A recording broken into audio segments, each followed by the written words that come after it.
No, that's Mac Mini.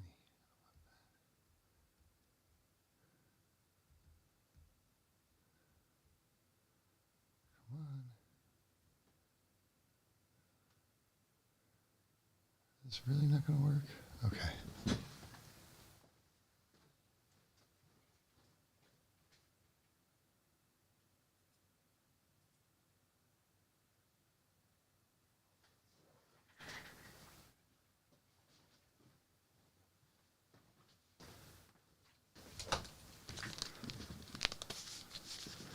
Okay.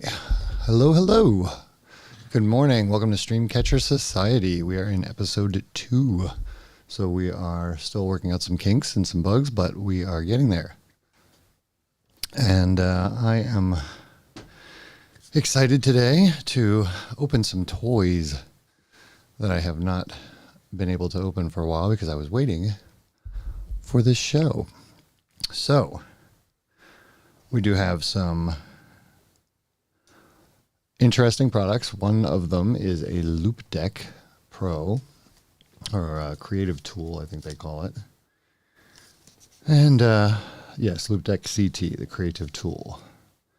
So we're going to be checking that out today. And we also have, I have to go all the way over here to get it. And maybe, let me see.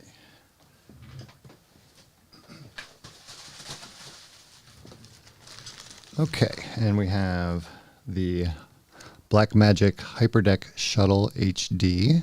We're going to be looking at that as well. And a mystery package that I talked about before, I think, on episode 1. So let's just get into a few things today, this morning, and take a look at what's going on in the world around us. One of the places that I like to go to, of course, to see what's going on is Twitter. So we can look at Twitter for a little bit. And I don't know the best way. Let's go ahead and see if I can switch it over to 5. No, 4. 6. There we go. Okay. And by the way, there is an application right now currently running behind me on the Apple TV called Loop. And these are all artists that are being featured on this application, and you can buy the art fairly easily off of that, which I thought was a pretty cool thing. So I wanted to kind of throw it up on the board and showcase some art behind me as we're going along right today for a little bit. Enjoy. Okay, let's go ahead and see what we can do about getting you a look. I'm just going to quit Discord altogether. Okay. And come on.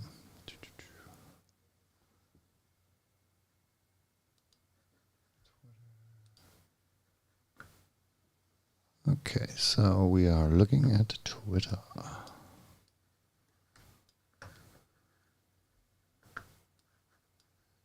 And you know what? I can't even look at it from there. So, and my microphone wasn't moved. Let's go ahead and let me grab that connection. Yeah, let's go ahead and do that. Hold on just 1 second, people.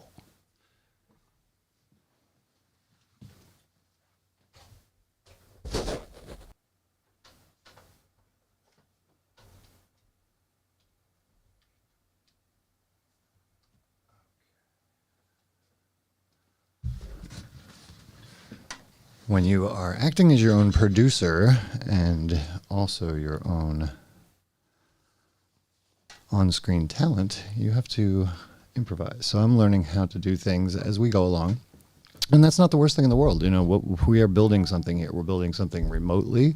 We're building something here in West Virginia, actual physical places and things and businesses. We're doing things, but sometimes you just have to launch, get going, and see how things work out. Okay, so we do have, let's see, let's go into that, and there we go. Okay, good. All right, so let's go to our home group. And shout out to everybody, all my friends on Twitter. We have a bunch of people that I would like to definitely talk to and about. First, of course, talking about them because they're not here. And then maybe getting some of them on camera and interviewing them. So that will be fun. We're going to do all kinds of great interviews and get our act together proverbially so we have more segments and more things that we'll be doing. So we have, that's what I love about iOS or macOS. You can do this with the Zoom. I've never been able to find anything on Windows that works the same way. If anybody knows how I can do a Zoom like this on Windows, I would very much appreciate it. I'm just using a control key and a 2-finger swipe here. Okay, so Odyssey Cities. Okay, looks like we got some AI art there. Looks like it might be photoshopped a little bit. That's kind of cool. And let's look around. Make sure our messages, we got all our messages. So yeah, shout out to the Expert Advice crew. Marie, who is in Vegas for an event. And she's representing the Expert Advice guys, and Cristiano, myself, and Brad, and a bunch of people. So shout out to her. And we are going to be doing some really cool stuff with a theory RUM and all the other things that we've been talking about. So what are we doing here ultimately? We want to create something that is, gosh, it's kind of like a school and SIGGRAPH and Pixar rolled into one, where you have real production going on, real profit-making vehicles. We're starting out with real assets. We want, we definitely are digital and real, physical and real. That is what we're about, and we want to make sure that not everything has to be that way, but we're definitely putting ourselves in that position. We're 1 foot in the real, 1 foot in the digital. So we're into that, and we want to have a for-profit organization that also has volunteers, that is structured in a way that, people at entry level. SIGGRAPH is a fantastic organization in so many ways, and I love it. The student volunteers, for example, would come in, and I think at the height it was somewhere in the 1,000. Scott Lang, who ran the student volunteers for a very long time, great guy. Allowed younger people to get in the door and kind of hobnob with other people that they wouldn't normally have gotten a chance to. Those kinds of things, the Guerrilla Gallery, the studio at SIGGRAPH, where you could come in and do large format prints and rapid prototype and get your hands on stuff. And even in today's world where we're talking about, decentralization and remote workforce, and even just having a lab, that would be like 24/7 for our members, that they could print and get stuff done and have it shipped to them. Having access to that, exclusive access to that as a membership, those kinds of things I want to build. I want to build them for myself, and I want to build them for you guys too. So we're going to be doing a bit of everything. We're going to teach you how to do everything from streaming here to reviewing products, talking about metaverse and 3D. I'm a big fan of Blender, even though I haven't really used it all that much. I've opened it up and sculpted and done some things in it, but I don't know it very well at all. I've been focusing more of my time on Maxon's Cinema 4D and Redshift, and kind of just relearning all the tools again, because I dropped doing 3D for a little while, and now I'm playing catch up. So there's that. And, all of the different things that I'm going to be not relearning, but all the things I'm going to be catching up on and kind of learning on the fly. We want to definitely sit down and show you, what I'm doing. And then there will also be more exclusive member-based access and things like that. We're going to have great content on the website that's both free and membership only. And the memberships, at first, we want to involve lots of people. So we're going to start with NFT memberships that are just, you buy some of our images, you do some interactions with us, maybe even get one for free. But when we launch Project M2, that's when we're doing the big ask. That's going to be a big lift. It is a big lift. It's hurt my back multiple times. It's actually physical, but it has digital twins and NFC tags, and it's going to be really cool. I'm looking forward to it. So anyway, all right, so let's get back into it. Is there any news today? Let's go and see if we can find some news in the crypto world. There's something interesting there. I'll show you guys in a little while. Okay, so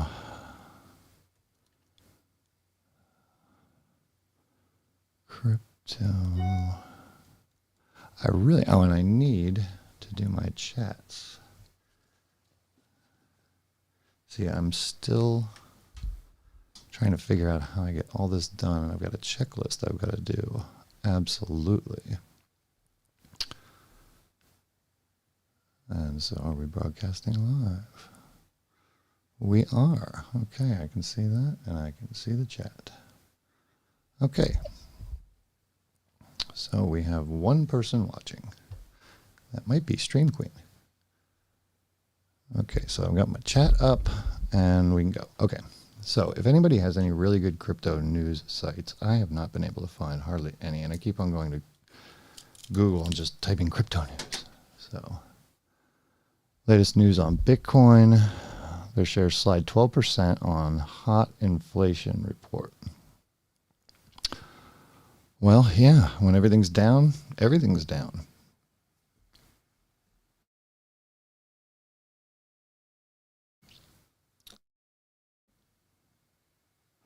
Okay, so first mover America's Bitcoin falls to 18.1K. Woo, yikes.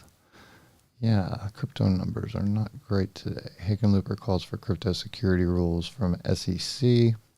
John Hickenlooper, there's a real winner. Okay. Valkyrie funds to liquidate Bitcoin-related ETF by the late October. Interesting. Valkyrie, really, Bitcoin-related ETFs. So ETFs being ridiculous, and I think that any stock people and all that, I mean, I have to do a little waking up here too. Exchange traded funds, betting on futures, all those different things, turning business into the casino that the stock market truly is. It always bothered me. When you're a business, and I was saying this to someone the other day, when you're a business and you have shareholders and your stock meetings and you're only, you're doing your quarterly reports, everybody gets used to those quarterly reports, and that's all you get is like, we want our profits quarterly, and that's all that matters, and to the exclusion of all else. And when you get people trading futures and shorting and selling like AMC and GME, these are business destroyers that have nothing to do with the actual core competencies of the business or anything like that. So I don't like it. It's all slimy, and I wish it never existed. Does that mean I wish the stock market never existed? No. Just that you can't trade futures on it and try and short companies to the point where you bankrupt them. It's ridiculous. It's very insidious. So what they're saying with an exchange traded fund is that they're betting on futures and different things like that. And because it's been so damn volatile, they can't do that. So the United States will soon be liquidating one of its Bitcoin ETFs related to exchange 18.6 here. The firm announced on October 11th plans to close the Valkyrie balance sheet opportunities ETF. Yeah, crypto investment product offering. Indirect exposure to BTC. Yeah, indirect exposure. We've all got indirect exposure. Have fun. So again, long-term, we are more long-term thinkers. You want to spread the pain, I guess. We lost a decent amount of money, just like everybody else did in the bear market. We weren't trapped by Luna or any of the other big ones that really whacked people hard. We tended to spread out a small amount of money comparatively over a number of cryptocurrencies. So we have Ethereum, some Decentraland. We've got a little Tezos, and it's not that much, but when at its height, it was looking pretty good. It wasn't looking bad at all. We still own 80 million SHIB, and then we bought Dogecoin at a really bad time. I'll be perfectly happy to admit that in my initial entry into buying crypto and doing the things I was doing, I had a little irrational exuberance, I would say. But even then, it wasn't that it was that. It was just things. When you're investing, things are out of your control. You know, you are rolling the dice to a great degree. The Elon Musk SNL skit was a perfect example of that. I mean, I can't believe he let that happen to him. Personally, I would have been, I probably would have punched somebody on set if they were trying to do that to me, because they humiliated him live on camera. So not cool. Okay, so let's see, cryptonews.com. Oh, there's that CoinDesk. Okay, let's check out CoinDesk, see what they're doing. Okay, let's go back here. And let's take a look. October becomes worst month for crypto hacks with 2 weeks to go. Well, I'm just bringing the good news today, aren't I? Okay, so let's see.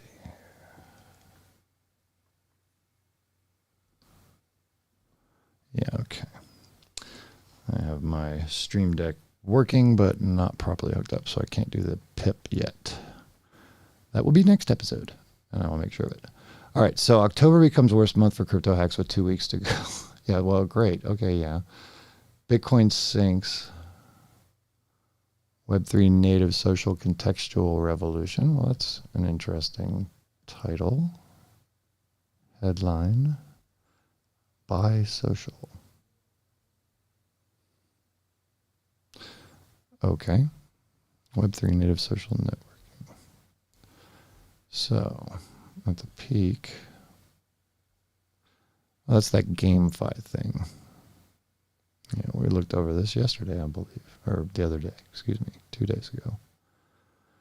Digital Asset Bank Custodia files petition in U.S. court over BNY Mellon's crypto approval. Yeah, it's not a lot of good news out there, people. I'm sorry to tell you that. But yeah, you know, investing in Web3, culture, and entertainment, what are we doing here? I see a digital creative revolution happening, and I don't see it happening where necessarily everybody's going to become a creator. I fully believe that most people are consumers and always will be. But even with the tools like AI and the AI art tools and things like that, I think more people will, you know, maybe become creative. But those who are creating or who want to create as a living, as a profession, hold on, because the opportunities are absolutely out of control. Multiple metaverses being built, digital twins of everything being created in multiple times over and over again for different metaverses. Digital content that is brand new that we haven't even seen, that's coming around. There's one in particular, let me see if I can find it too, that I was looking at, where they were changing the AI. The AI art was changing on the fly. So the background, my background here, if it was a green screen, for example, could be changing, and it could look like the back, you know, it could look like a spaceport in Star Wars, or it could look like SpongeBob's background, or whatever you wanted it to look like. But it would be based on the viewer who was watching it. So it would change literally. Like if I was watching it, it might look like Star Wars. If my kid was watching it, it might look like SpongeBob. So the connection between the viewer and the content, when that connection is made, is incredibly powerful and can mean, you know, an explosion of content creation in that regard too. And I think some of the tools that were being given with Stable Diffusion and Midjourney, all those AI art programs, they're able to make us iterate faster. They're able to make us do things so much quicker. So, you know, there's a lot of great things going on for creators, I think, and there will continue to be. Even in a Great Depression, there was business. There was things going on. People were making movies. People were doing things. It was just this disposable income was at a very, very, very, very low. So Web3 is gaining exposure. So let's see, the beauty of the crypto market from an investor's perspective is that you can take a stake in a number of different ways. Well, yeah, okay. VC funds like Outlier. Okay.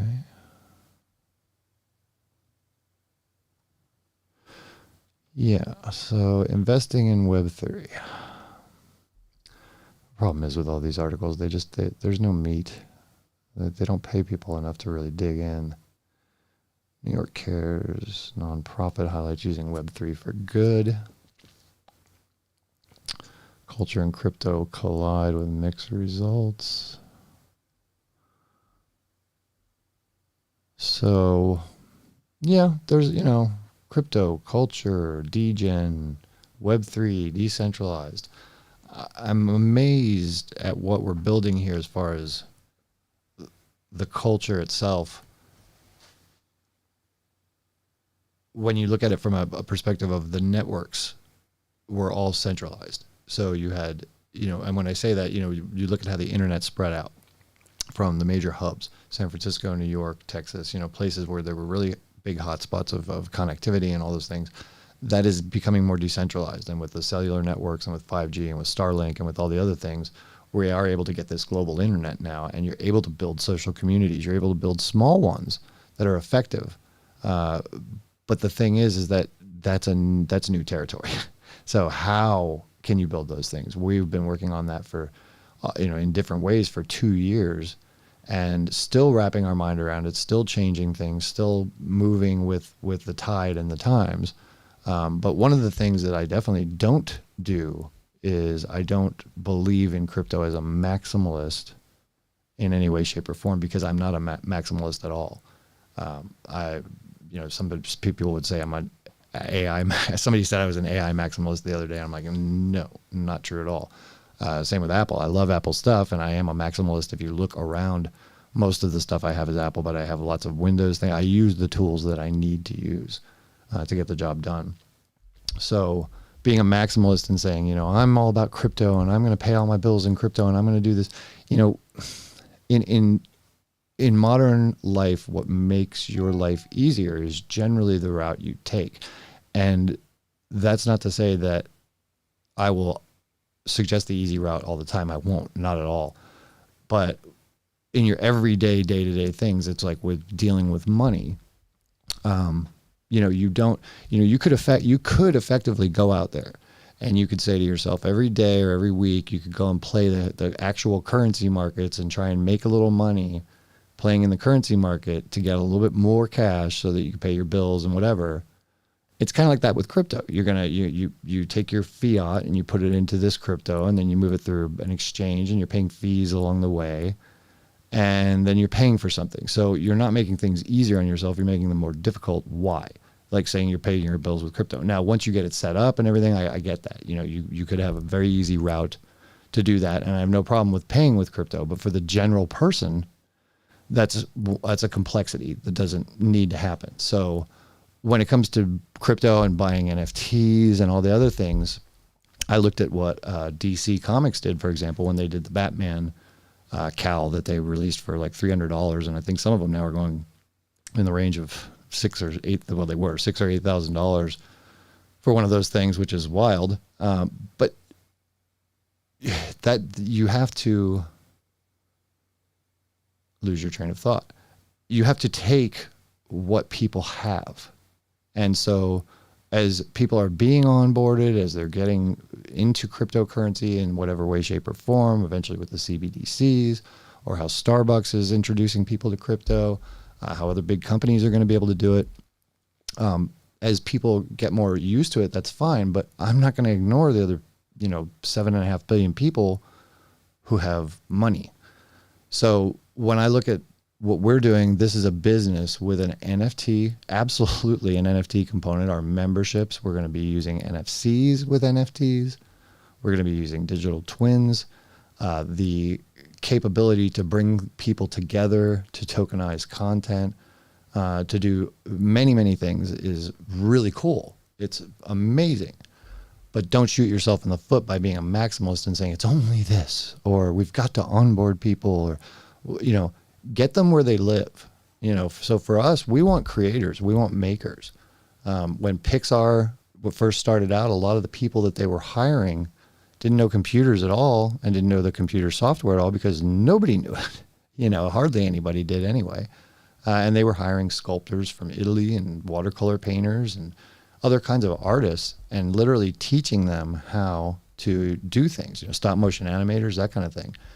So we want talent. We want the best. We want the most creative, and we don't want to limit anything by saying, oh, we're only going to do this or we're only going to do that. So with StreamCatcher Society, what we're about is business, the business of business first, how to do it well, how to compete with the big guys, but also to show you how to do it and to amplify your message and to create something that we together have a voice, 1,000 strong, that can move things, that can change, the way companies operate, that can do things together, professional society. So, okay, let's get back into the news and see if we can find anything else. We've got no comments currently. We've got 3 watchers. Hello out there. Okay, so core case for crypto is almost bulletproof, strategist says. Bitcoin sinks after US CPI. That's a consumer price index report. So it shows inflation hotter than expected. Of course it does. Lies and the lying liars who tell them. Okay, market wrap. Bitcoin trades higher amid muted expectations. It's very interesting, though, that, I think people, when you look at the holiday season, for example, I think a lot of people are going to be spending money this Christmas, if they've got any to spend, because they know that their dollar is literally shrinking in value in front of their eyes.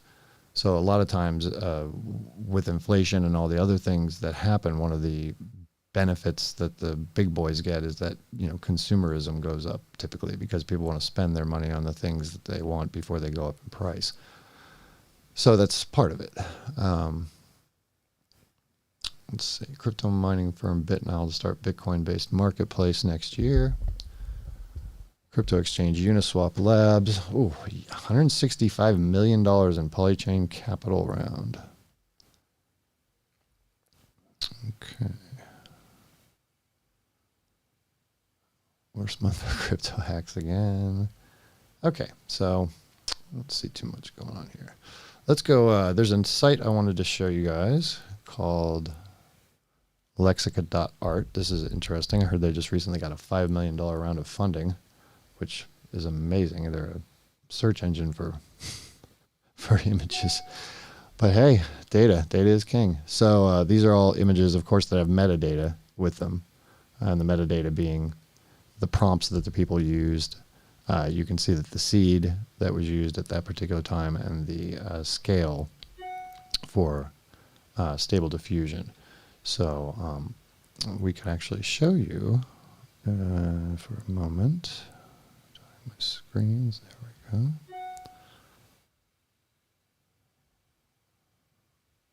I can show you for a moment. We can show you stable diffusion.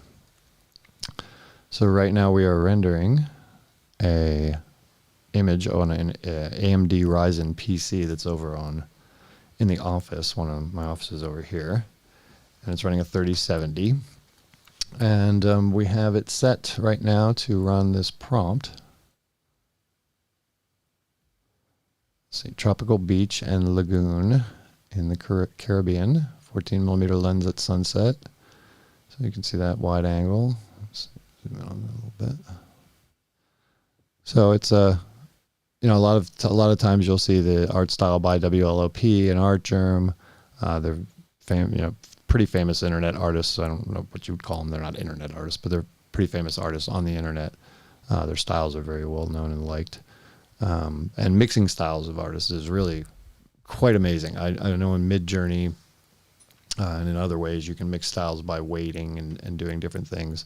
And I'm still learning some of the syntax on this. I do have a good list of links I'm going to put up on the website about Stable Diffusion, and this will be in the show notes in the next day or so. But so yeah, basically what we do is we put that prompt in there, and then you've got detail in steps, and you can go all the way up to, I believe it's 500 when you take off the limiter on this. There is a setting in here that there's a setting in here anyway that you can take off the limits on it, and then you can crank this all the way up to 500, and then you can also crank this up to 50.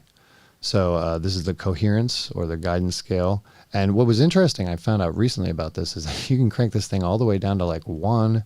I haven't tried 0 yet, but you can crank this all the way down to like 1 and put somebody's name in there, and you can get very realistic versions of them.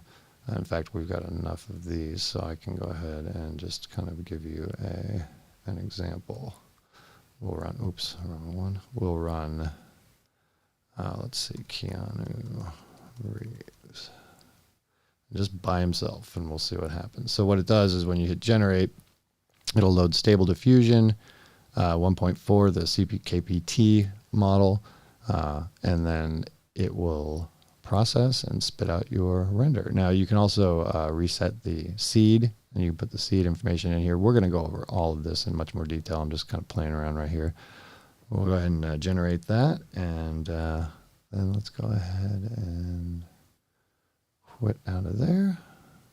So yeah, so lexica.art, you can go in here and you can take a look at different styles and different ways people did things, and kind of take a look at their prompt. And you know, Artgerm, Greg Rakowski, Alphonse Mucha, you know, these are very typical things that you'll find in the prompts when you look through this list here.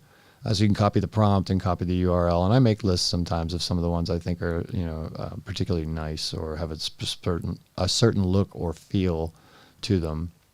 A lot of the ones in the feed I tend to see are using a lot of copy paste of some, you know, the same stuff, and I like to mix up the artists. And there is an artist list, I believe. I'm going to have to look that up on my machine here for a second. There's an artist list of artists that were used, well, that we think were used with Stable Diffusion. A friend of mine, Doc Wu, hello, Wu, how you doing? And I were talking about it, and the person who did the list, in fact, let's see if I can find that in Twitter. The person who did the list looks like they ran through the artist name and showed 4 different styles with the artist name. And we're not sure if that's the list that they used to train the GANs or, you know, to support it, but it's a good list. So, but again, I'm not sure what its not sure what its origin is. Kinds of art. Yeah, this is neat. This is the Stable Diffusion Dream Booth video. That is definitely worth checking out. You'll have to excuse me, I'm looking for this one thing in Twitter. Anyway, so yeah, AI art. Whew, wow, it is amazing. It allows you to iterate and do things so quickly because, you know, yes, you're not actually doing them. That's part of it. You know, this is like texture generation on acid. This is really something that is quite incredible. And I wish I could find that link. I hate not finding links. I have to get my act together. No. Yep, okay. So let's see. List of artists.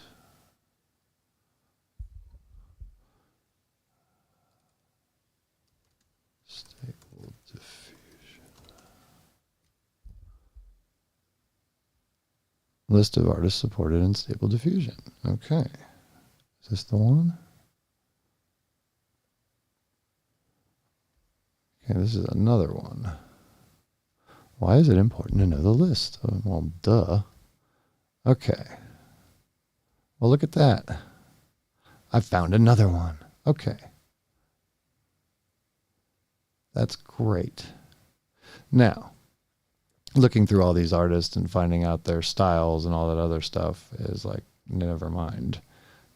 There was a better list that I will post up, but let's see. Let's find out how many we've got here. Wow. Okay, so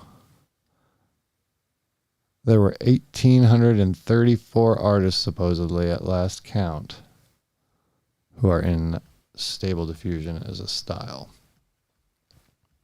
And it's very interesting that, they're listed, and I wonder how some of these artists, maybe some of the more famous ones that are still alive, would feel about that. Because I don't know how I'd feel about it either. I mean, I don't. It's a style, right? So you can't trademark or patent a style. But, yeah, I don't know. It's interesting. Okay, so let's go ahead and tweet this out here. And some reason the Twitter, actually, let's not do that. Because for some reason on a Mac, hello Apple, the Twitter functionality is kind of busted in Safari. When you did go to tweet something, it tends to hang. So I just go into Twitter and do a tweet myself. Hold on just a second.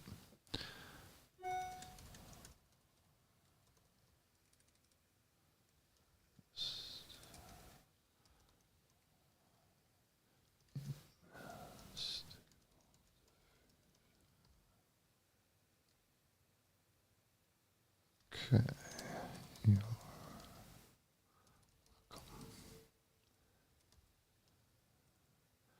And then I'll do a StreamCatcher live.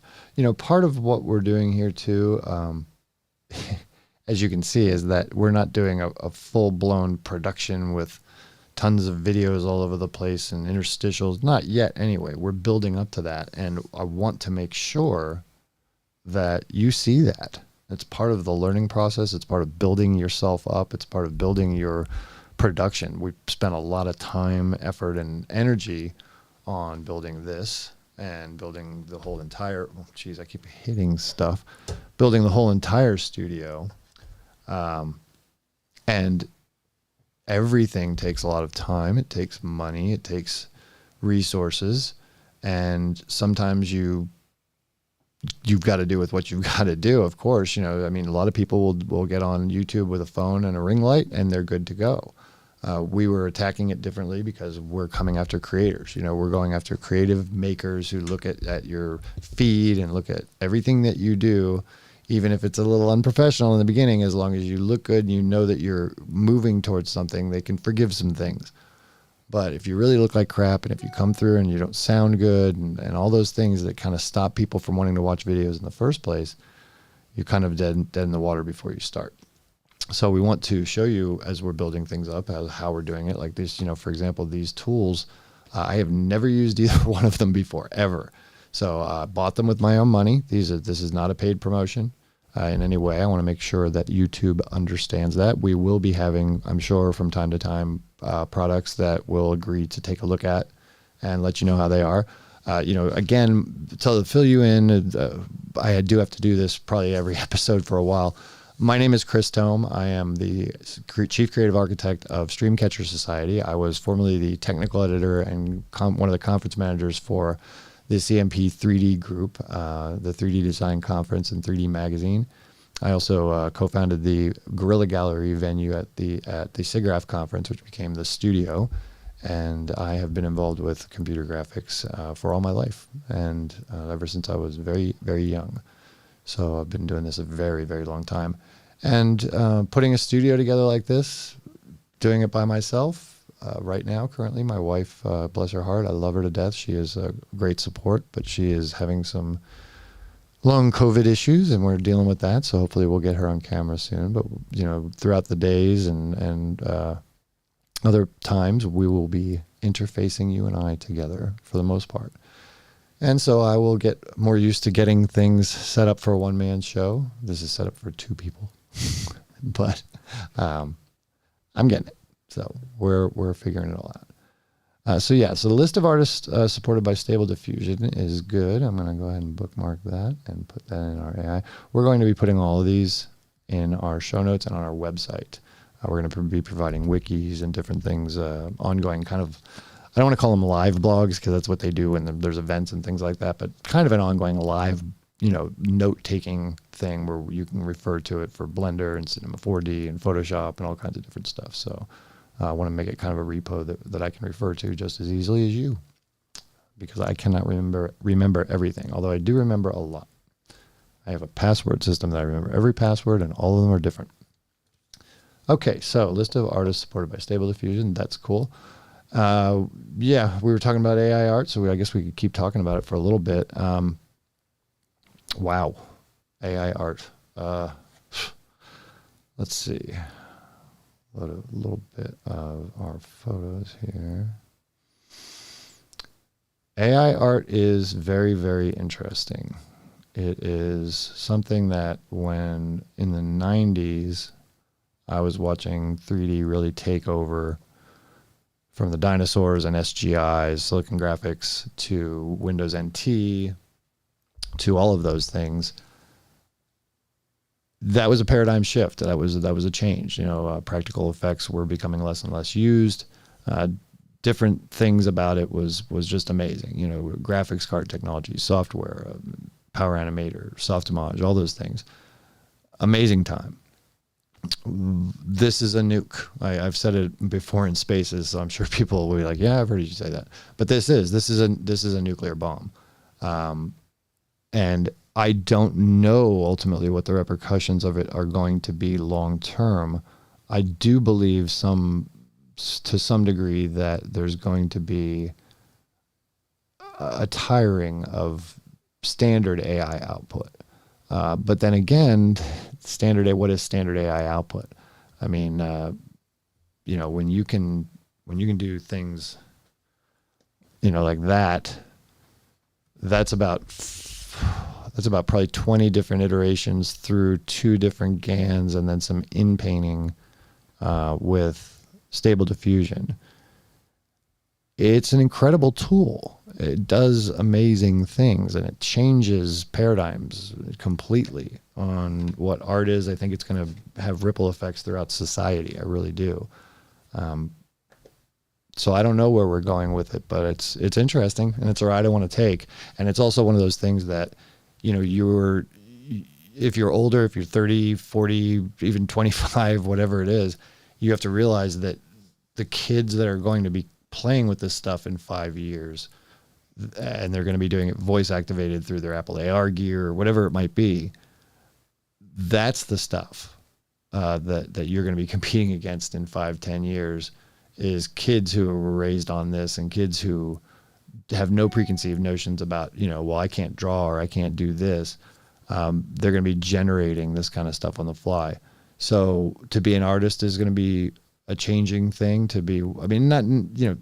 Not that to be an artist is going to be different. You'll always be an artist, but this is going to, I think, we have to redefine how you look at your art and creative output, at least from a commercial perspective, from a financial perspective. If you're doing fine art and you're not necessarily all that concerned about finances and things like that, then, more power to you.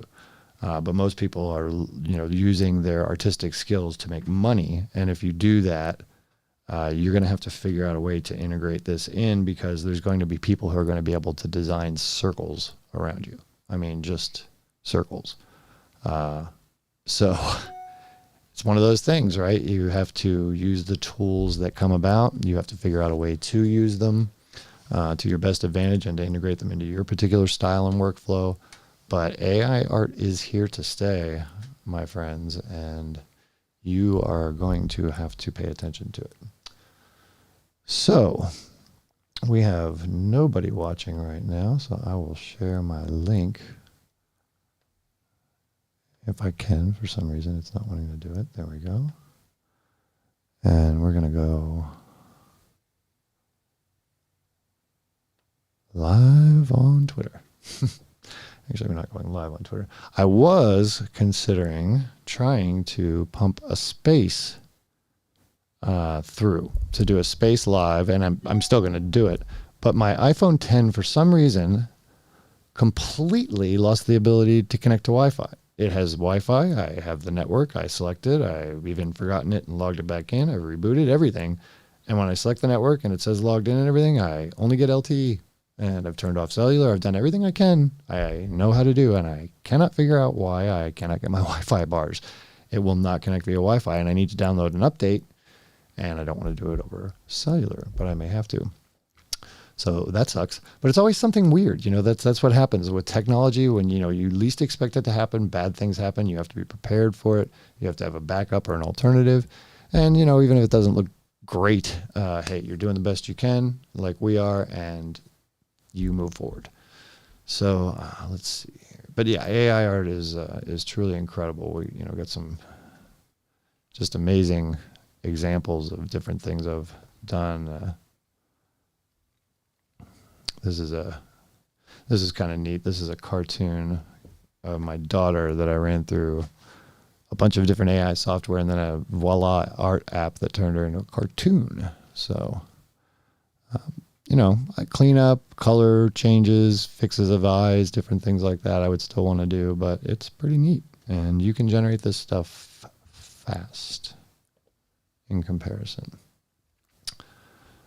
Okay, so where are we? We are at 11:49. And let's see, stable diffusion. What a tool. What a tool. We have like I said, we have it running on a 3070 locally. Years ago, a new experiment. There we go. We have it running on a 3070 locally. And the new hotness is this thing called Dream Booth. And I'm going to go ahead and just play you a piece here. Let's see. What did he do? There's a Lego figure.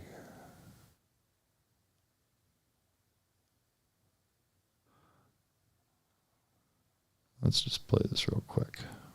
Some story, and I'm going to try doing that.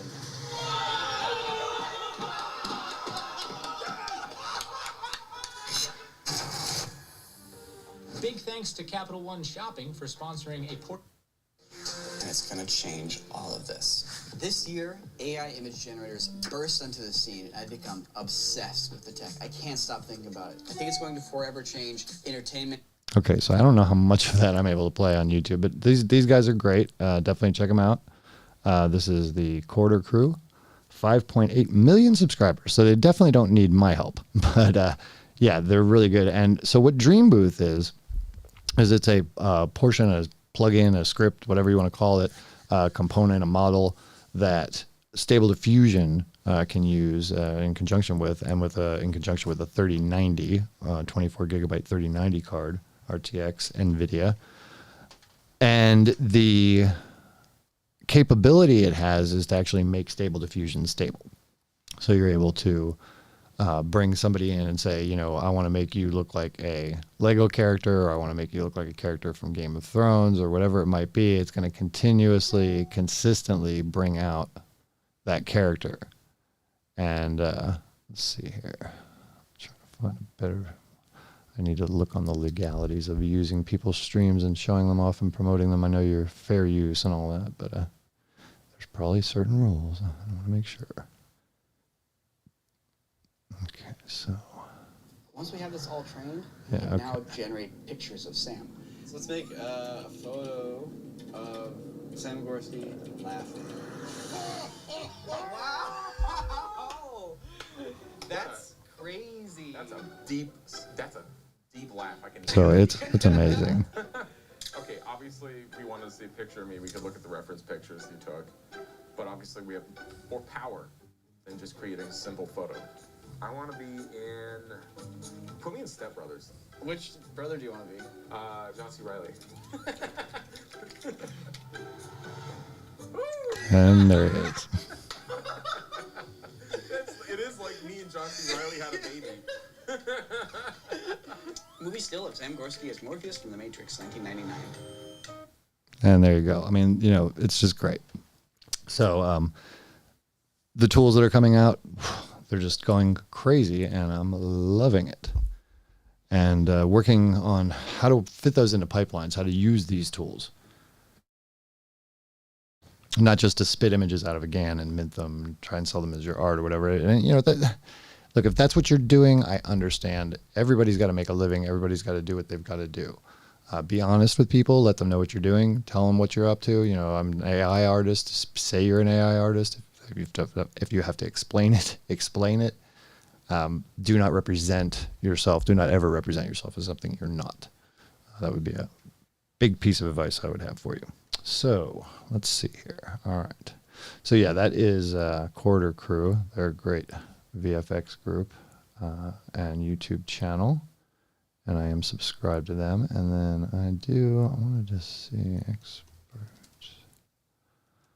I want to shout out my buddy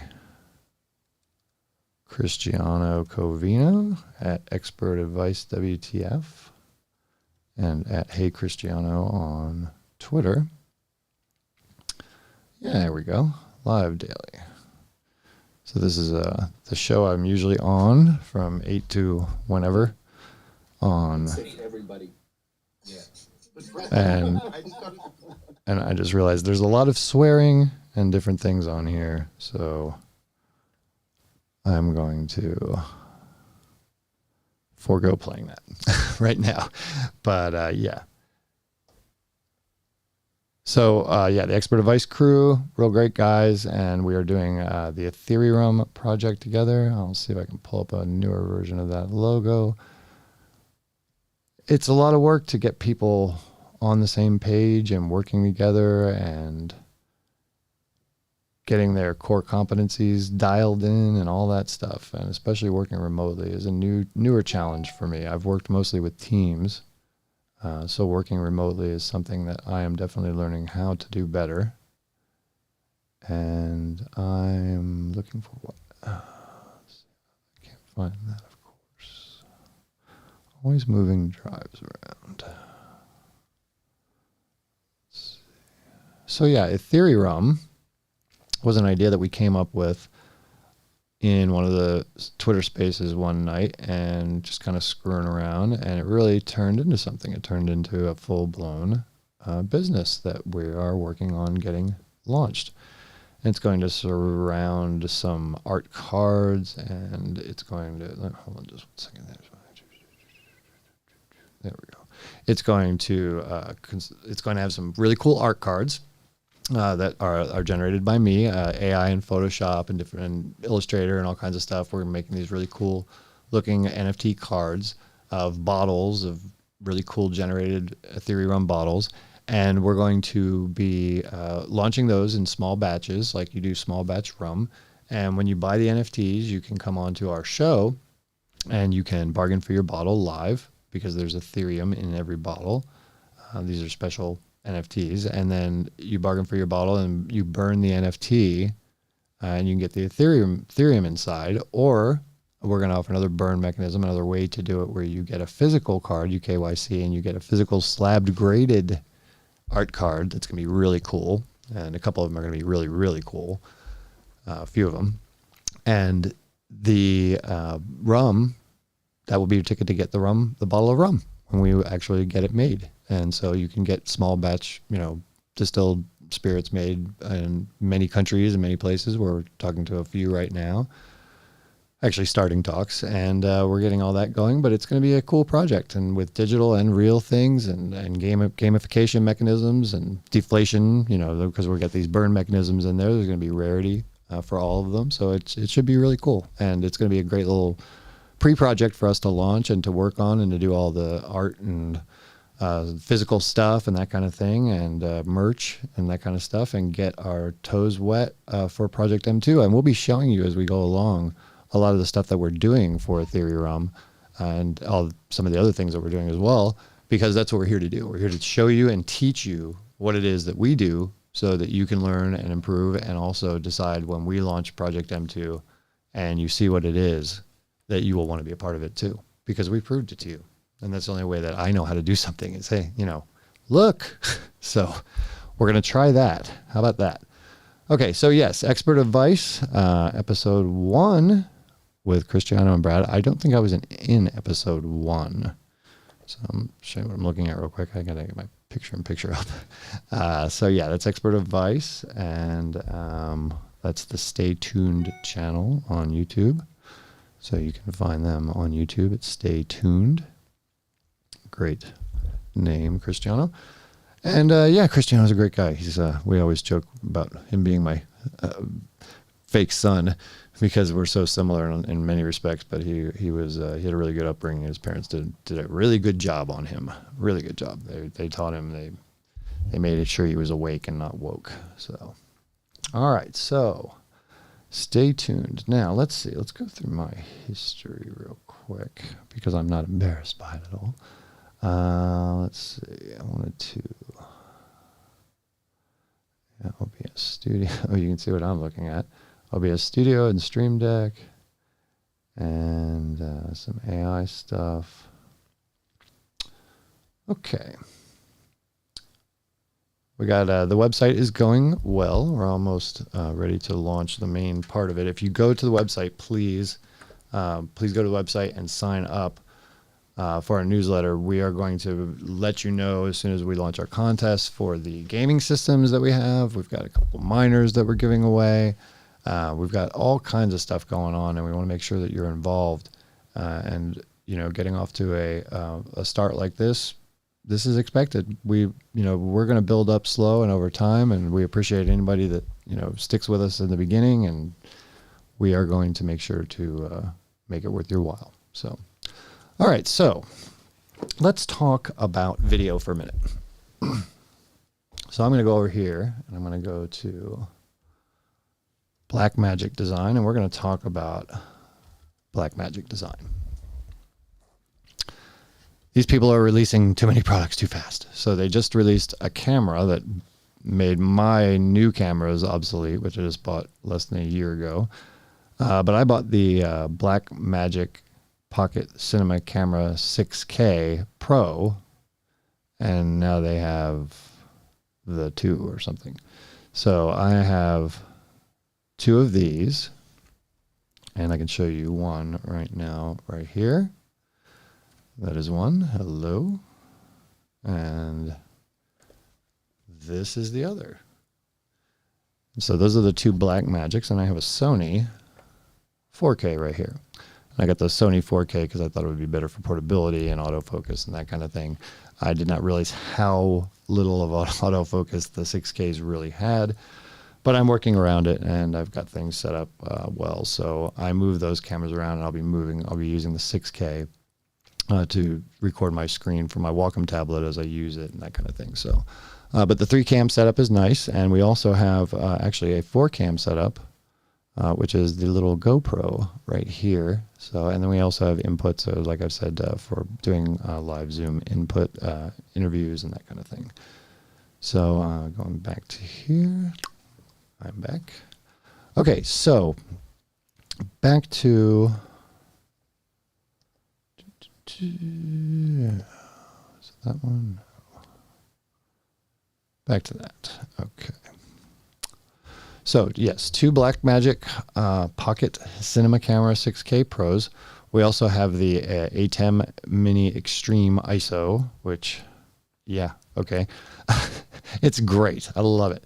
It's got 8 HDMI inputs. It's got 2 HDMI outputs. I can take it straight. I've got a monitor over there, and you can't see where I'm pointing. I have a monitor over there that gives me my full screen of inputs and preview and output and everything like that, a big 43-inch. And then I can put another output back to the TV behind me or wherever I'd like. So it works great. I haven't had any issues with it whatsoever. We'll be doing a full review of that as well. Then I have it hooked up with a Rodecaster Pro, and I'm enjoying that very much as well. There's a little bit of noise in it that I can audibly hear, so I'm not thrilled about that, but it's probably more user error than anything else, and I need to set some settings a little bit better, so I'm not going to bitch about that right now. So we have the Blackmagic cameras. We have the Blackmagic ATEM Extreme ISO. We have, did I spend anything more on Blackmagic? No.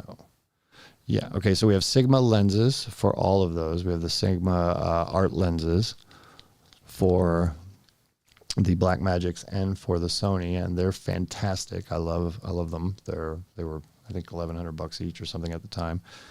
So one of the things I did find out in my travels was that the A10 Mini Extreme ISO really needs this to be complete.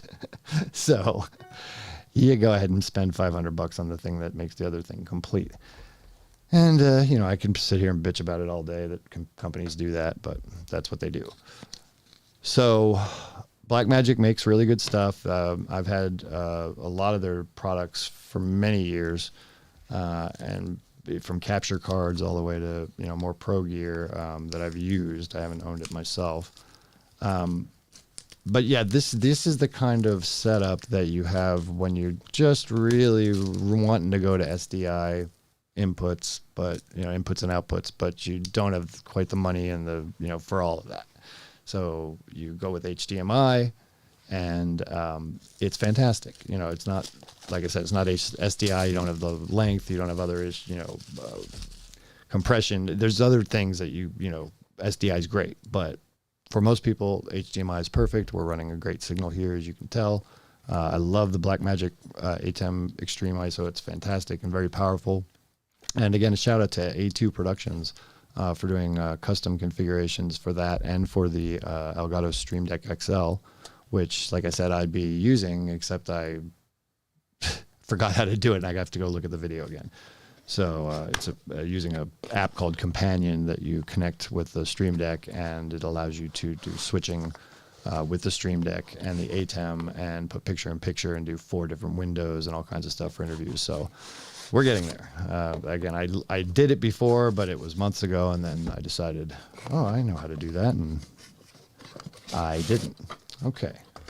So we are taking this out for the moment, and let's go ahead and take a look at this right here.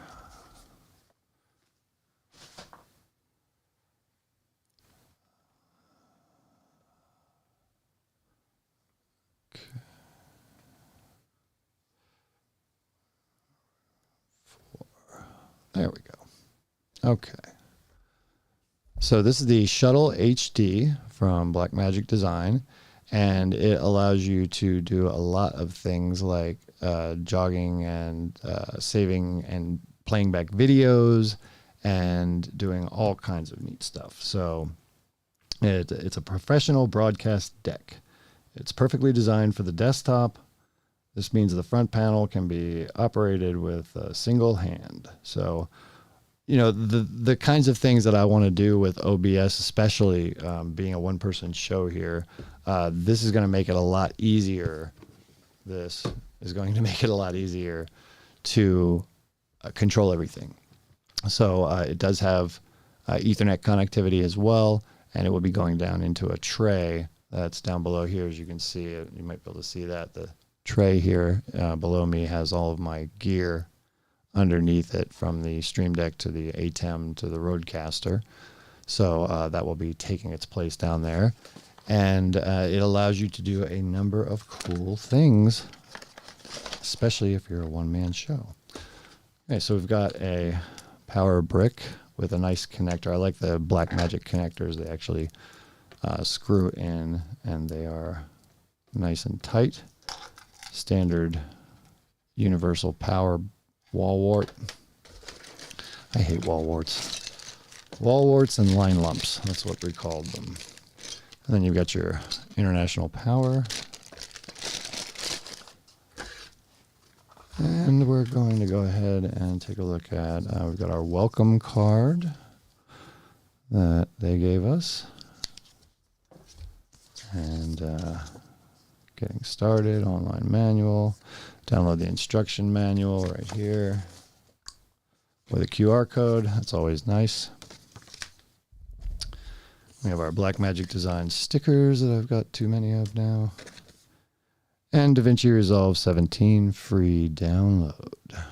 So this is a free download. Now with the cameras, I got a full blown copy of DaVinci, the full blown one with serial number, and I got 2 of those. So that was good. All right, so let's take a look at what we've got in the box.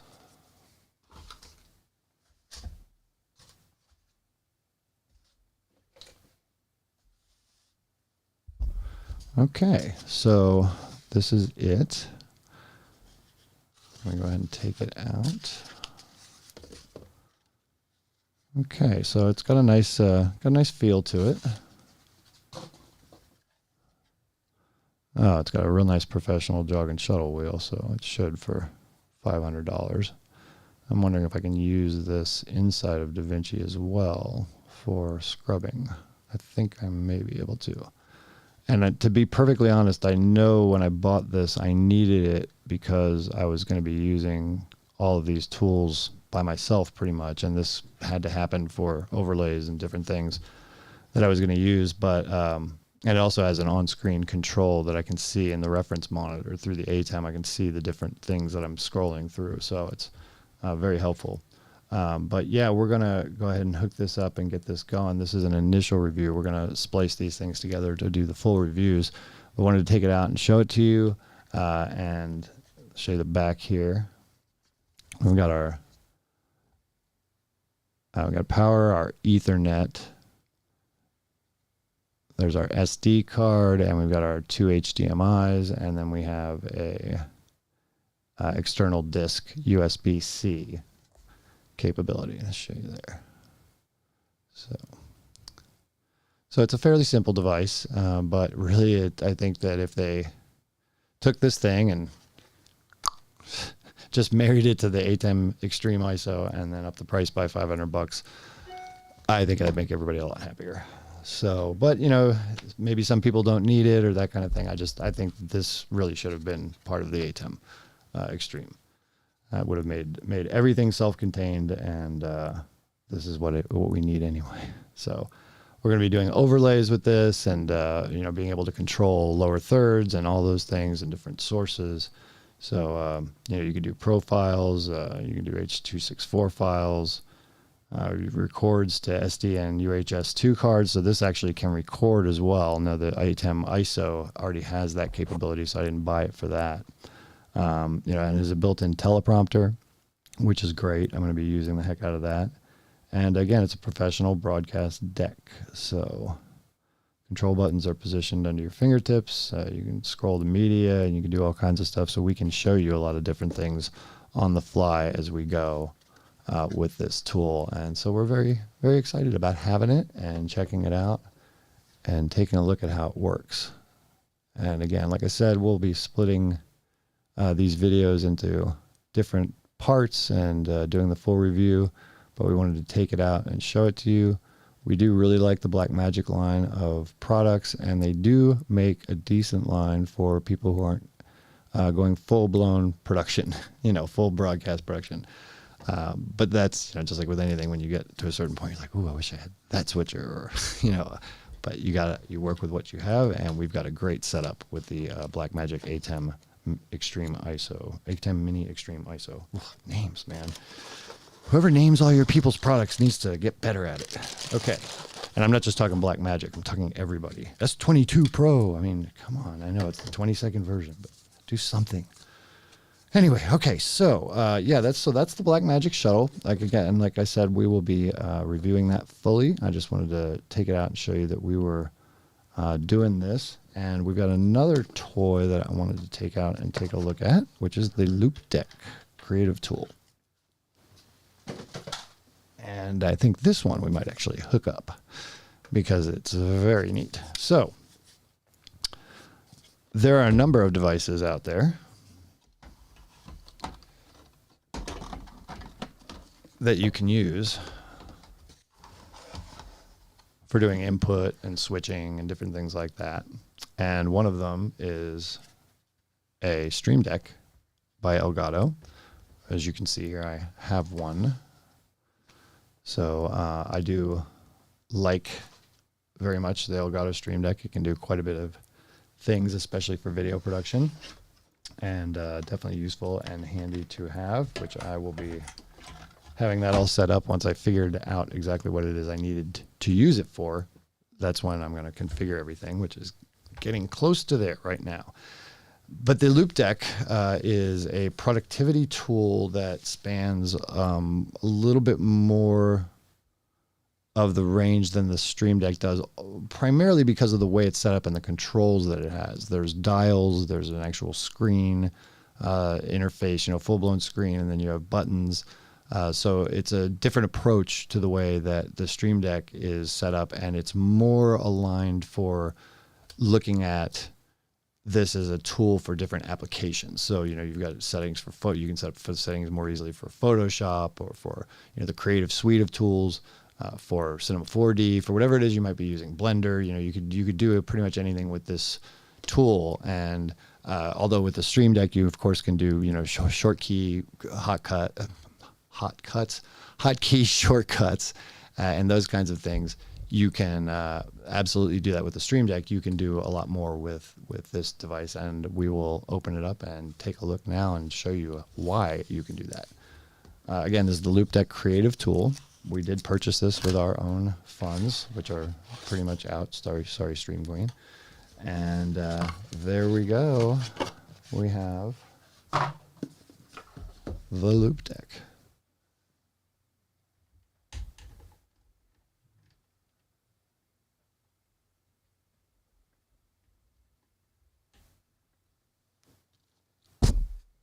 Okay, yeah, so that's the Loop Deck. Nice black obelisk box. 2001, A Space Odyssey. Okay, so the Loop Deck is, ooh, it's pretty. It's a nice box, actually. A little gold there. And ba-doop. All right. So that is the Creative Tool. I'm a creative tool.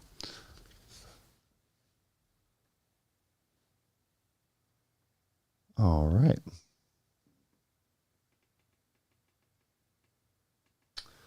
So I want to make sure I was still online. Make sure I am, actually. Yes, I am. Okay, good. All right. So the Creative Tool by Loop Deck has the little plastic things I can peel off. You think I should? Yeah, maybe I'll wait. Okay. Let's take a look at this puppy.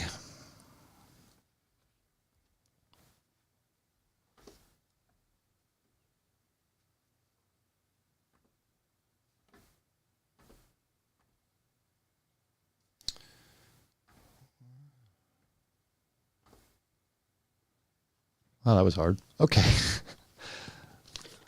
The Loop Deck CT Creative Tool. It's a nice device. It looks nice, feels pretty solid. I'm going to do the button clicking. Okay, we've got a nice spinning knob. I saw a really cool knob, like not cover, but the slip-on thing that somebody made they rapid prototyped it, and I think it's available on Sketchfab for being able to turn this more easily. I'm definitely going to buy one. It was like $8. So the guy did a really good job, though. So yeah, we've got all these buttons and the capability to set them and configure them and program them any way you see fit. Now this, yeah, let's go ahead and take a look at it. All right, so pop it out of here. Okay, wow, it's nice and thin, as you can tell. You can see it. Let's go ahead and doing well. All right, yeah, you can see it's nice and thin.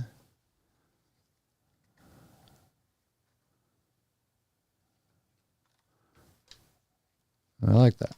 Okay, so it sits down. Now, does it have a stand? Or is it just supposed to sit down flat? So that would be how you would use it. That would be how you would use it there. So we have the Loop Deck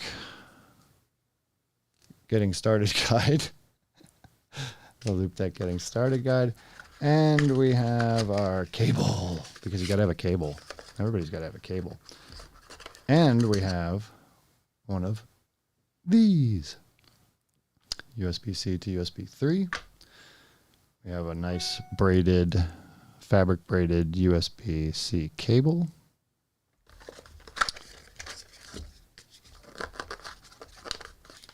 And it looks like that's about it. The box looks like it's welded in. So the box is not hiding anything. You don't have to rip it apart. That's it. Very Apple. Actually, they gave you a manual, so I can't. They did a little bit better than Apple. All right. Okay.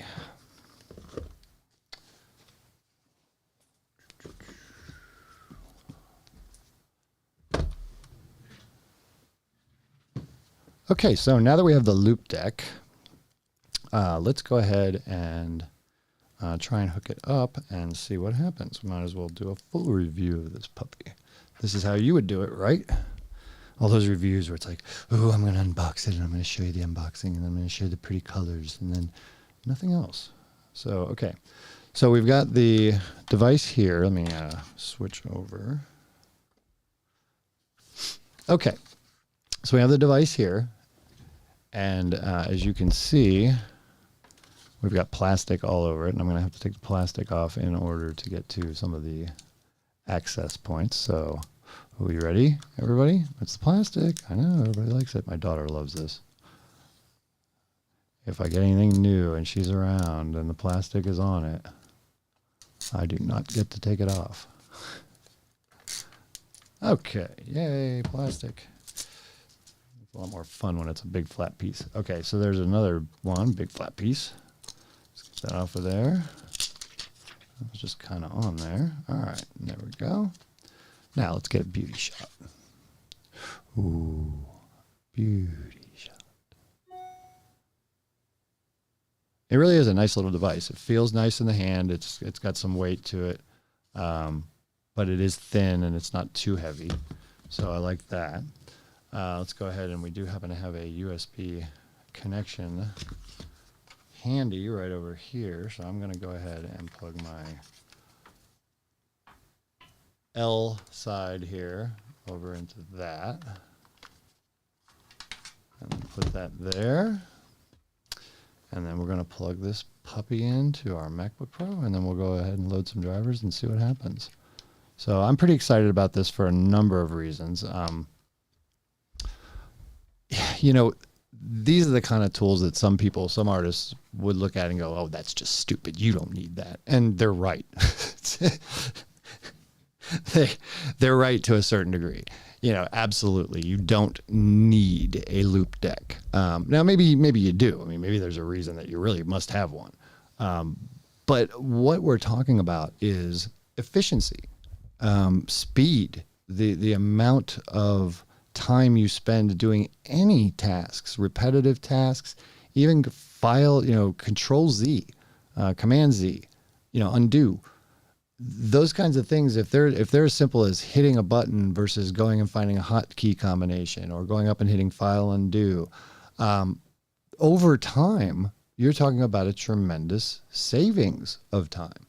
So if you can get workflows together that allow you to easily add objects to Cinema 4D or lights and cameras, or, save your scene, or allow you to iterate faster, or change your brush sizes on the fly with a slider really quick in Photoshop, and then even change color spectrums, or do whatever, all kinds of different things that you can do with a device like this. If you are able, instead of having it just be, a stupid thing where you push a couple of buttons because you only figured it out that far, but if you set it up right, and you do everything you want to do with all the different apps, you can save a tremendous amount of time, increasing the productivity of your workflows with a tool like this. So that's what I'm hoping to do with me, because I'm constantly doing repetitive things over and over and over again in apps, and it's driving me nuts. And after a while, when you go to, move up in Cinema, for example, and you move up to hit the zoom button to zoom in on a window or whatever, if I could just go, it's a huge time saver. It really is. So the other thing too is that this also will allow me to operate some switching mechanisms and some different things in the video production studio as I, so see fit to use it. It's going to have a lot of uses in the studio, and hopefully will be a welcome addition. So we're going to try and figure out why the hell it's not turning on, and then we'll see where we go from there. Okay, so. Power. Power. No. Okay, maybe we should get the manual out and check it out. So, first one we look at, let's go ahead and straighten this out a little bit, and then we're gonna,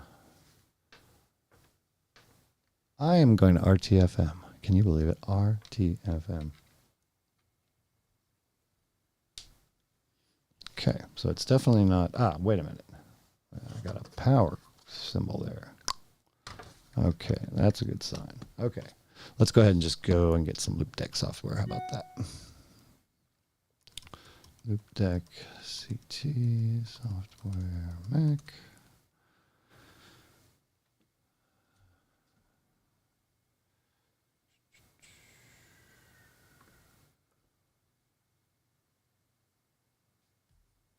Yeah, okay. Customize everything. That's what we're planning to do. Okay, so you can see it's $549 retail. And we might as well go ahead and take a look at this real quick and show you what it can do off the website. So premium, customizable, precision. La, la, la, la, la. All right, there it is in Actione. That actually has a screen embedded inside of the dial as well, the jog shuttle wheel. And deep integrations, tactile controls, powerful interface. That's what we want. Works with your software. So, as you can see, it's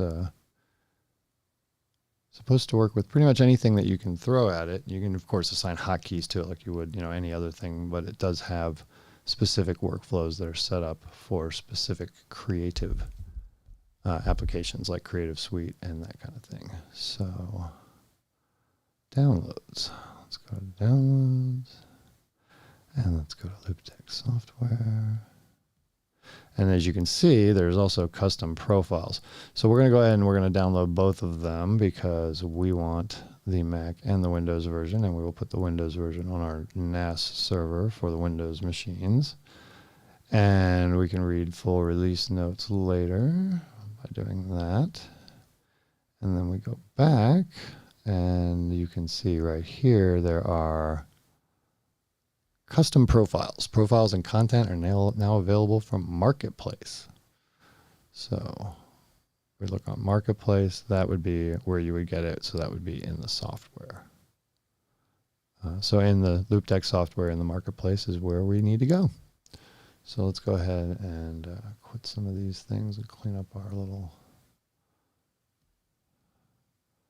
environment here.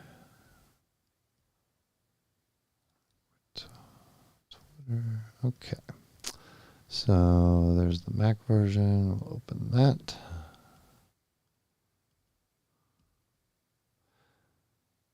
And Loop Deck installer. That's what we want. We'll go here. And open. That.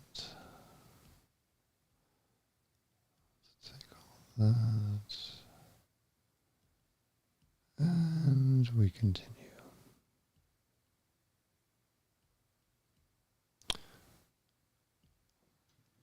So Mac OS, in case if you don't know about Windows versus Mac or that kind of thing, Mac OS is much better at installing and uninstalling things because it doesn't throw stuff all over the place in DLL files and all kinds of crap.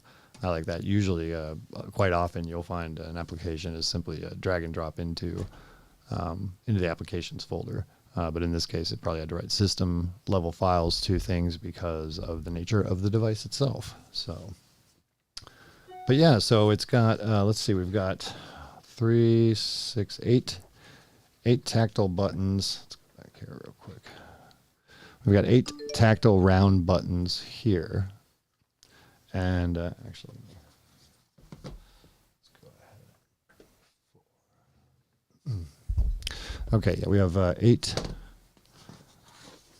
tactile buttons here, round ones, and then we have 6 on either side, and then the jog shuttle wheel, which just came to life, Then we've got the 6 dials, and then we've got these, which I believe they are buttons. But no, I don't think they are. They're not buttons. Those are just the screen interface elements, I think. So, okay, would like to access files. Yeah, whatever. Loop deck, allow. And I do like to know what's going on in my network. I like network traffic monitors, firewalls, that kind of thing. It's always good to see what's going on in your network. And I do also have a Dream Studio Pro to help me do that, which is amazing. So from Amplify, we'll be looking at that as well as we go along. Okay, so we're going to go ahead and start introduction on the loop deck config. And we'll ask Lulu to help us out here. Okay, so go to action with actions. Let's go ahead and see if we can move the camera here.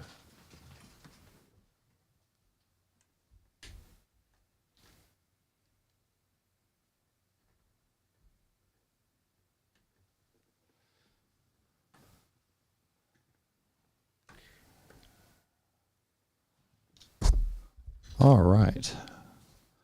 So that's looking pretty good. Okay, so if I hit next, finish. Okay, there we go. So now you can see the loop deck in all its glory. As you can see there, we've got a standard setup right now just for the apps I use every day, you know, which is awesome. I think I could totally use that. So Safari, Mail, Messages, Notes, we can set up anything here for media players that we want. You know, if you tap here, it's going to say, well, you know, what a media next track. I can do a shortcut for anything I want. I can open an application. So, you know, that's really cool. It's pretty neat. It's got some really cool functionality. Let me do something real quick.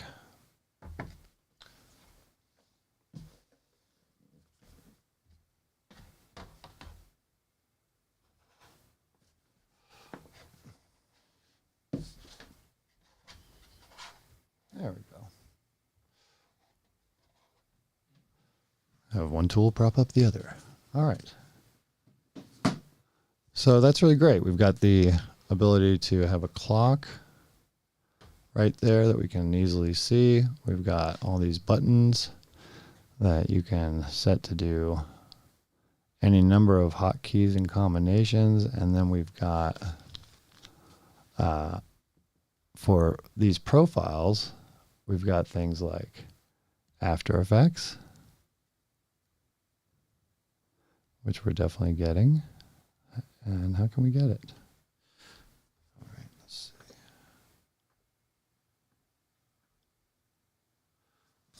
Okay, so we are, okay, so that is in there already. The profile's in there. So if we switch to After Effects, there we go.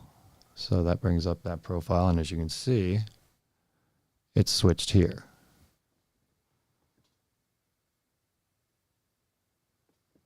Awesome. So we go in, and the idea is that we're going to set up everything for all the applications that we use, and you can even define your own applications and whatever, but it's obviously that you know, it's gone through and it's seen and found these programs already. So Final Cut Pro, Illustrator, Lightroom, Photoshop. So if we go to Photoshop, you know, that's going to be used a lot. A lot. I'm in Photoshop all the time, and Illustrator and everything else. So a tool like this is only good if you start to develop muscle memory with it. And then it's one of those things that if you know, are on a laptop or have a laptop, that it will go with you. You know, it'll probably wind up going with you if you're working remotely and doing those kinds of things. When you get used to a tool like this, it definitely can enhance your productivity dramatically. And I plan on letting you know as we move forward, as I use it, every day, I'm going to be using it, and I'm going to be telling you the good, the bad, the ugly, and you can decide whether you like it or not for your workflow. It's definitely not a cheap piece of kit. It is $550 retail. You can find links to it on our site, but you are getting what you pay for definitely in this, because you have a lot of really nice, fairly professional feeling control interfaces like these dials. You've got the jog shuttle wheel, which feels really nice and solid. I definitely think they should put that ring around it like that one guy had. It was perfect. He made like a little knobby thing that made it just perfect to control, because this is a little bit on the thin side, just a little bit. But I like the screen in it, and that has touch capability as well. 1, 2. I have no idea what I just did. So anyway, yeah. So taking it back to the screen, we can see that we've got the Photoshop profile, we've got After Effects, we've got Audition, Final Cut Pro, and you can see that they've given you some basic, settings here that you can go ahead and add to and change. And let's see what Activate Lock is. Activate Loop Deck. Okay. So we'll have to use it. Let's see if we can go into one of the programs and try and use it. Let's go ahead and go into Photoshop. Captain Marvel there.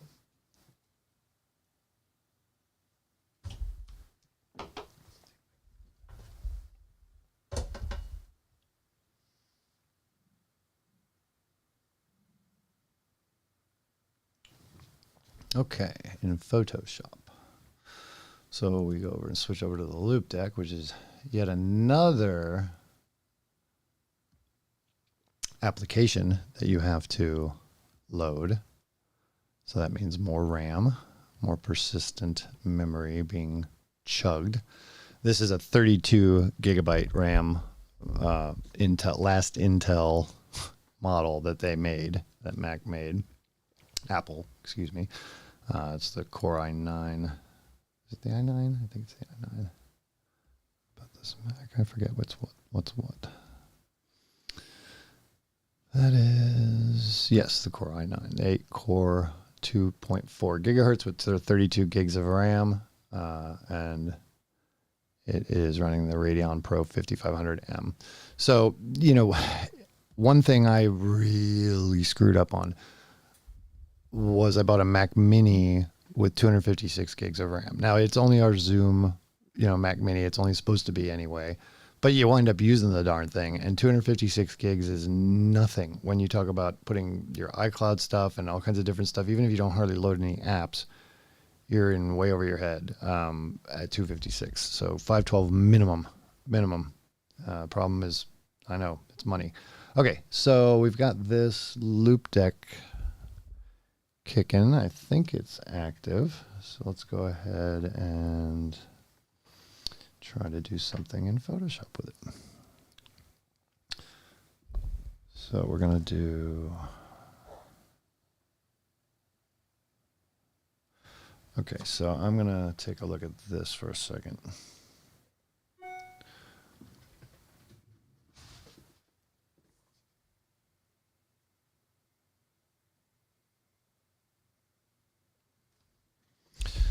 Okay, I was going to show you on the camera.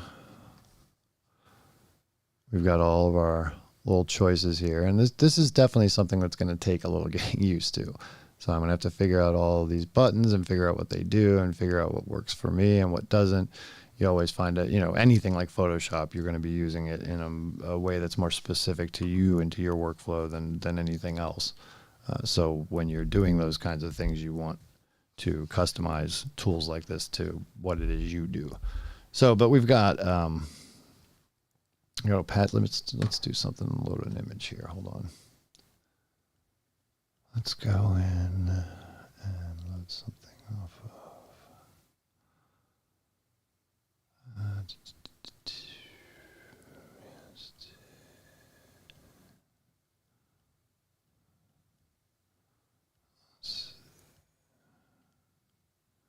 All right, let's just load this.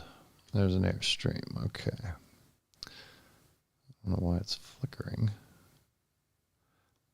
Okay. Why are you flickering? What's going on? That's new.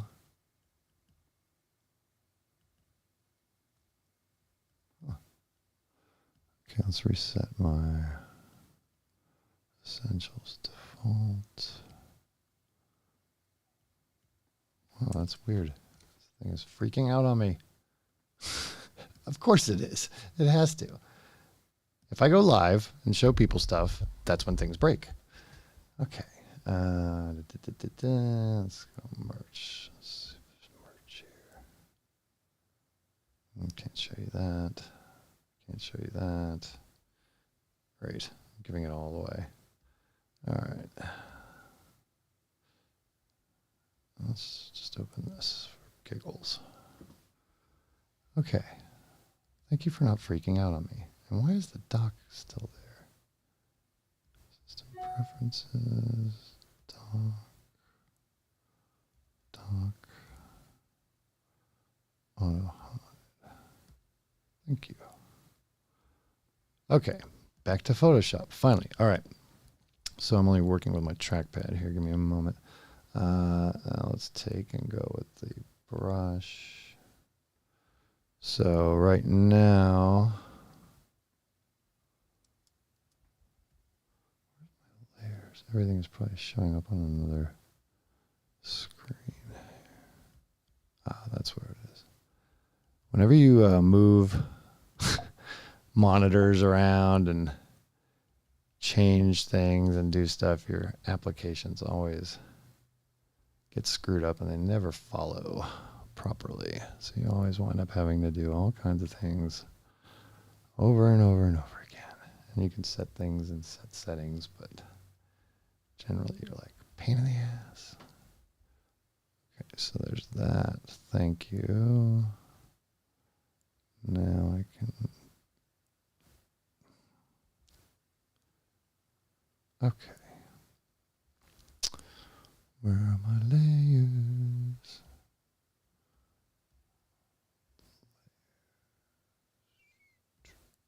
Okay, so now, thank you. That's white. Okay, let's get another layer. All right, so now we're painting with white.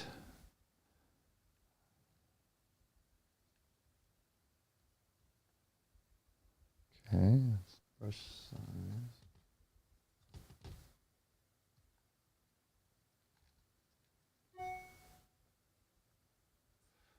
Okay, so I'm not changing brush size.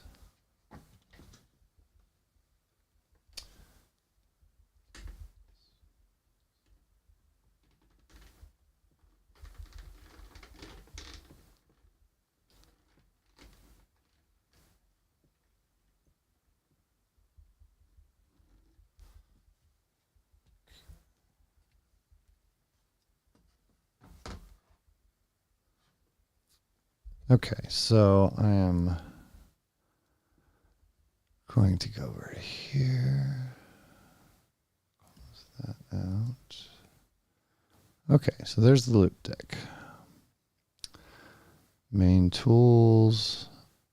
Okay, so this is interesting. Layer properties. So if we go to layer properties, there's another menu. There's a color picker workspace. Oh, that's nice. Now look at that. That's really cool. Okay, now I'm on the interface too. I want to just show you. Let's see. Yeah, so what you see in the interface is displayed in the device itself as well. So that's definitely nice.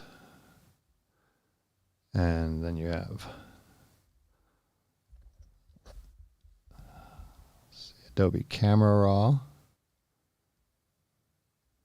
and color grading. So I can absolutely see how this tool is going to be fantastic. It's going to be fantastic for everything that I want to do, but there's a learning curve for sure. because you're learning how to use something that's going to be part of your increasing your productivity and workflow. So we got the Loop Deck CT. What's Loop Deck Live? That's not what we have. So yes, they have a Loop Deck Live. Here, I'll show you that. Which is a smaller model. It's got 6 little dials, not quite as nice as the other ones, but nice. And then 8 buttons on the bottom, and then a screen. And then they've got the smaller model of that, I guess. Looks like almost joysticks there. Okay, that's volume. Okay. So we're going to go back to the CT. That's what we have. And again, you can see that all of these things, you can do AppleScript, clipboard, control center. We're going to look here. Date and time, device navigation, keyboard modifiers. Then you've got, device actions. You've got workspaces, touch pages. So, second page, calculator page, first page. It's a lot. Definitely and you've got MIDI you can trigger. So you can do MIDI triggers. I would not recommend bashing the crap out of this thing, though, with making it into a drum machine. I can just see people doing that right now. Okay, so let's see. Okay, there's Spotify. So you can control Spotify directly through it, which I don't have a Spotify account. Twitch, same thing. And Philips Hue. Okay, so you can control Philips Hue devices, which I do not have those either. I have GoV stuff. And then OBS. OBS is not installed, but there you go. That's going to be the primary thing that I use this for day in and day out. Well, I can't even say that. I'm going to be using the hell out of this thing, but primarily for the video and for the production and the live stuff that I'm going to be doing. This is where it's going to come in and really help me out with OBS, because I'll be able to switch and do all of the transitions and switching I need to do with the Stream Deck XL, and then I'll be able to do other things in special effects and controlling animations and other things with both the Hyper Deck and the Loop Deck controlling OBS from a system that I'm not sitting at. So all of these things are about efficiencies. How can you do the best job, for one person? That's why AI art is like, woo, neat. So learning how to do these things so that you can do them yourself.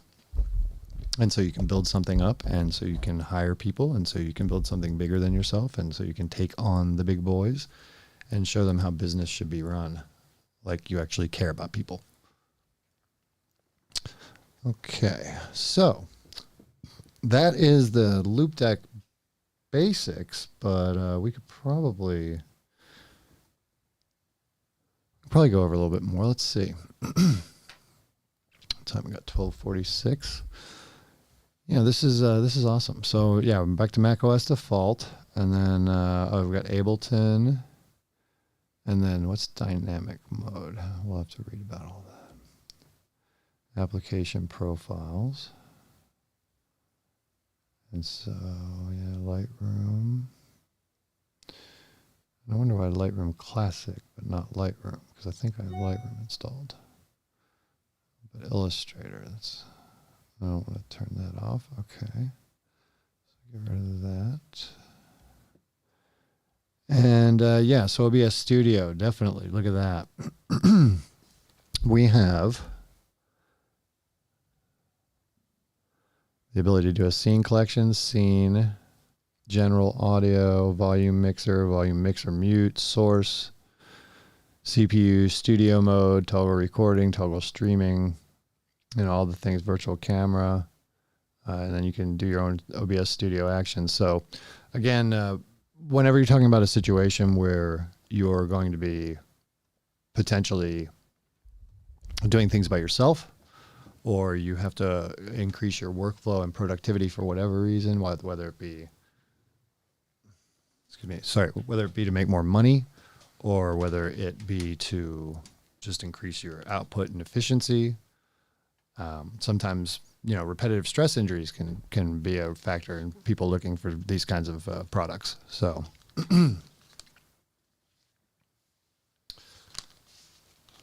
boy, your ears get toasty in these things.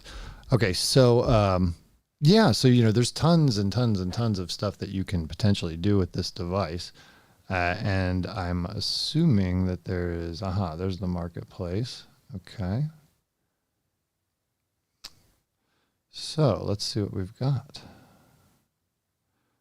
We have one for Ableton Live, one for Affinity Designer. Affinity Designer is interesting. I've been wanting to check Affinity out a little bit more.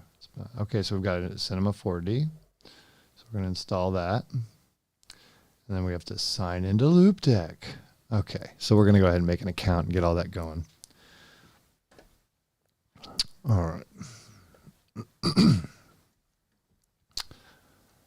Yeah, go ahead real quick. I'm going to take a break for just 1 minute if you'll bear with me.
Bear with me, guys. I'm just looking for something real quick. I'll be right back.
Okay, sorry about that. Wanted to get a few things taken care of here. Okay, so we're going to sign up and do a Loop Deck account and get all that taken care of. And we are going to take a look at this further down the line as we're using it. And I'll be showing you how I am putting it to use and how it's working. Right now, I'm pretty excited about it, and I want to definitely spend some more time with it and let you know about it, but we're going to have to sign up for an account and get all that done, and we will put together a full video on the Loop Deck Pro and include this segment in it. So that is the Loop Deck Pro. We're excited about using it. Finally got it hooked up. I was waiting for, 3 months now, 2 months, to open this thing and use it. I know that was stupid, but hey, it was for you. It was for you. You people. All right.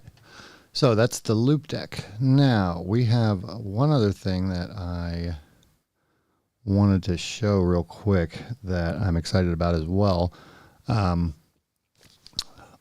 going to take a look at this and I'm going to let you know if we recommend it or not. I bought it with my own money. What it is a vault. And when I say it's a vault, I mean it is big for what it is, bulky kind of for what it is, but the reason that it is important, and that is this is your air-gapped vault. This is where you write stuff down physically, like your seed phrases, important passwords that you know, LastPass, all those other things. They're only as secure as hackers make or do not make them. So some of the things that you want to write down in the world, you should write them down and not put them in your phone or take a screenshot or anything else, because once you digitize it, the chances of it getting hacked go up exponentially. So what I did is I had a spiral bound notebook, and it was just kind of janky, and it was a little Star Wars notebook, and I'm always losing it and that kind of thing. So I wanted something substantial that I could, put on my desk, that I could have near me at all times, that I knew where it was because it wasn't going anywhere, that it was absolutely committed to this purpose and this purpose pretty much only. And that it also serves some other functions. So I found a company online. I found a company online that I ordered from, and I'm going to be upright and honest. I was not happy at all about their initial shipping times, which were crazy stupid. So we're going to make sure that that is not the case anymore, and that they are shipping on a timely basis. But I think they were just starting out and kind of using our money for seed capital. That's the way it works, I guess, sometimes. So I at least got it, and I'm going to be pulling it out right now because I want to take a look at it, and I've not seen it in person before. I've only seen it on the web.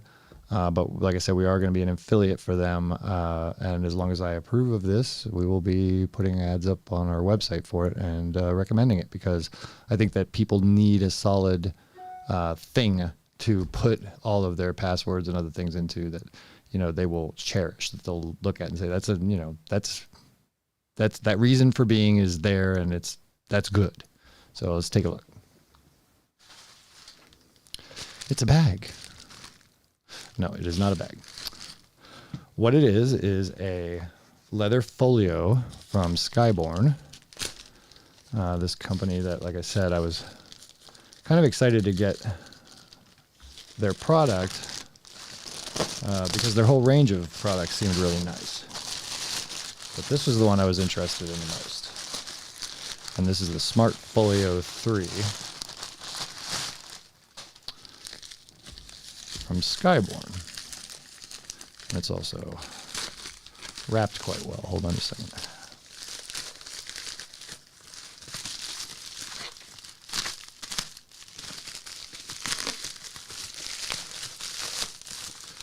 Okay. Dun dun dun. Skyborn. Wow. Now that is some packaging right there.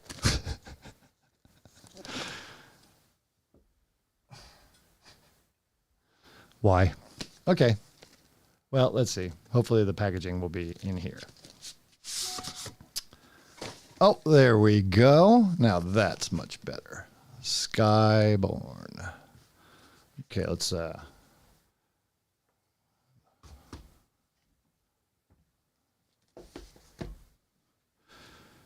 go ahead and switch us over to 4 and look at Skyborn.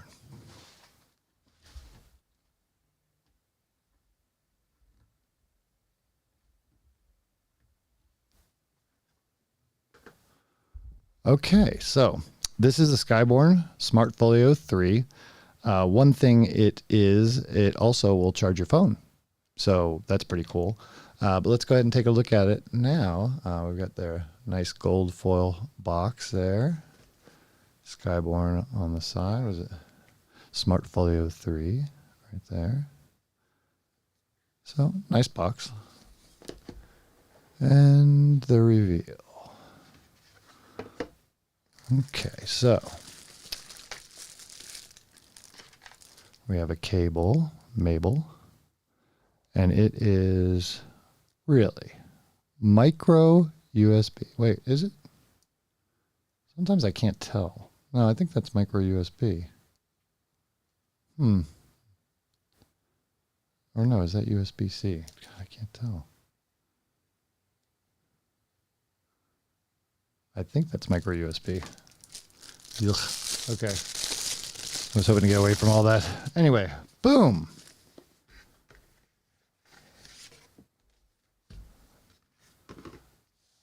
This is the Smart Folio 3. Go ahead and give you a shot here. So you can see it's a beautiful leather. It's like I don't know if it's Corinthian leather, but it kind of feels like that. It's nice and solid, and it feels heavy. It's probably about 1.5 pounds, maybe 2 pounds, something like that. We could do a weight on it in a minute, but let's go ahead and take a look. So it says Skyborn on there, and it's got this charging pad. I don't know if it's on. No, it's not currently on. Okay. So we're going to go and open this up and take a look at what we have inside. So this is the Skyborn Smart Folio 3. We have space in here for supposedly for AirPods, but I don't see how that's going to fit an AirPod. That might fit some headphones. We've got space in here for cards, for credit cards and that kind of thing. We have the smart charging capability right here that I just turned on. So you can see that that's there. And then if we go and put the case down and put the phone on. Let's try that again. Okay, so that's not on currently. Let's see if we can turn this on like... Oh, look at that. It's got little charging ports.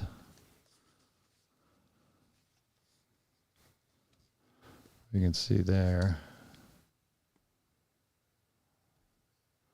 Right there. Got 2 charging ports.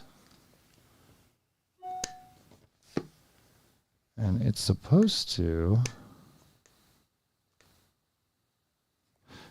actually charge,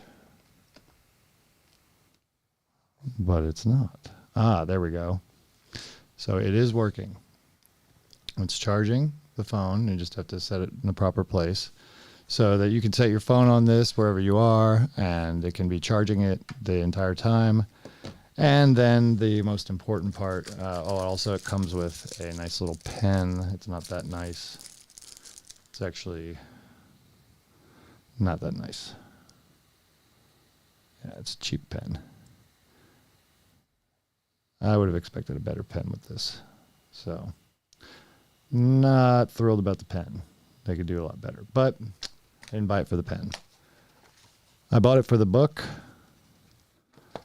And to be able to put all my passwords, my notes, the truly important things that are in your life that you really should not have digitally. That's why I bought this. It was a little bit exorbitant. Actually, it went up, I think, by $50 or $60 since I bought it. So I think retail on them is around $270. They are not cheap. But if you're into quality and you're into leather and if you're into leather, if you're into nice leather goods that are going to last you, a long time. Hopefully this will last me, until I'm dead. But this will be the primary book that I will keep all information in that I don't necessarily want getting out digitally, seed phrases, passwords, whatever it might be. And I know that this is the intent of this book and nothing else. So, to keep the important stuff away from digital that I need, and to charge my phone from time to time if I can get it to work. I'm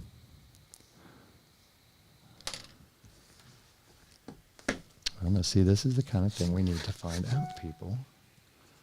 So I turn that on.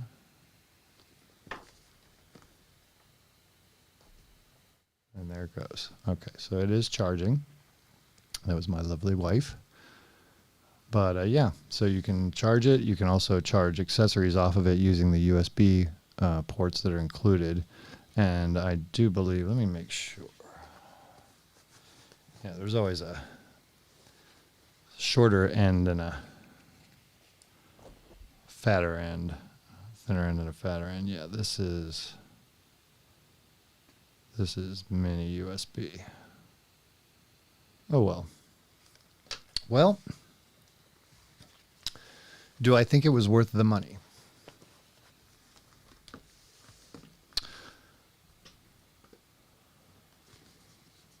Maybe. It's very nicely made. Comparing it to the stitching you would find in a Louis Vuitton bag or something like that, I don't think it's quite there, but it is very nicely stitched together. It looks like the zipper is pretty good. One of the things that I really, really hope is that the zipper is good, because the zipper is one of the things that you tend to have the most problems with in something like this, but it seems nice and loose, and I'm pretty happy with it. I mean, it's not bad. So, but again, you got a hardbound book, you've got, that's standard stuff that it comes with, personal information, my goals, but it's mostly just pages that you can segment out, and I'll probably put little color tabs on them and whatever, just to make this my Bible of passwords and information that I'm going to keep secure. So there's that. The funny thing is it keeps turning it off when I zip it up and it's tight. So I have to go in here. See, now come on, people. This wasn't all that smart. So if I go here and I go like this, can I do it? Okay, now it's working. So I just have to be careful about closing it. But the folio itself comes with your workflow streamlined. So it shows you all the information. I don't see how you can fit a pair of AirPods in there. But it also has a little stand that, actually we should take a look at that real quick.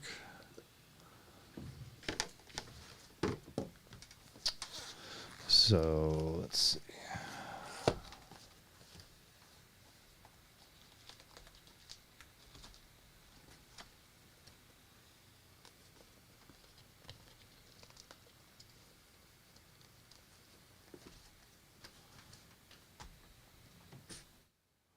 Well, I don't know how it has a stand. Let's see.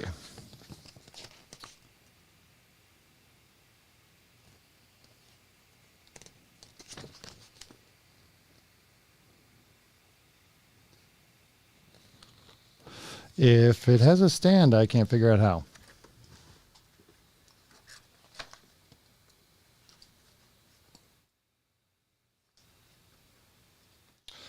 Okay, so the pen goes in there, yay.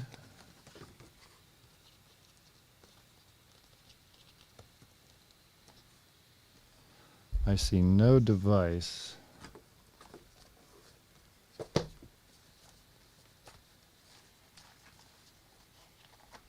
Yeah, I see nothing that would allow me to turn it into a stand like it says here. See that?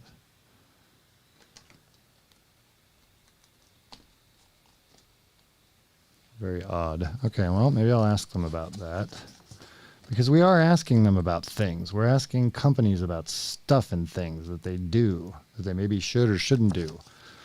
But this is it. This is the Skyborn folio case, Smart Folio 3 with battery top to charge things. And I highly recommend whether you get a little notebook from Books A Million or whatever it is, get something that is digigapped, that is air gapped, that you write down stuff in and that you keep secure, preferably in a safe or, I don't know. This is the way I do things, and it is advice.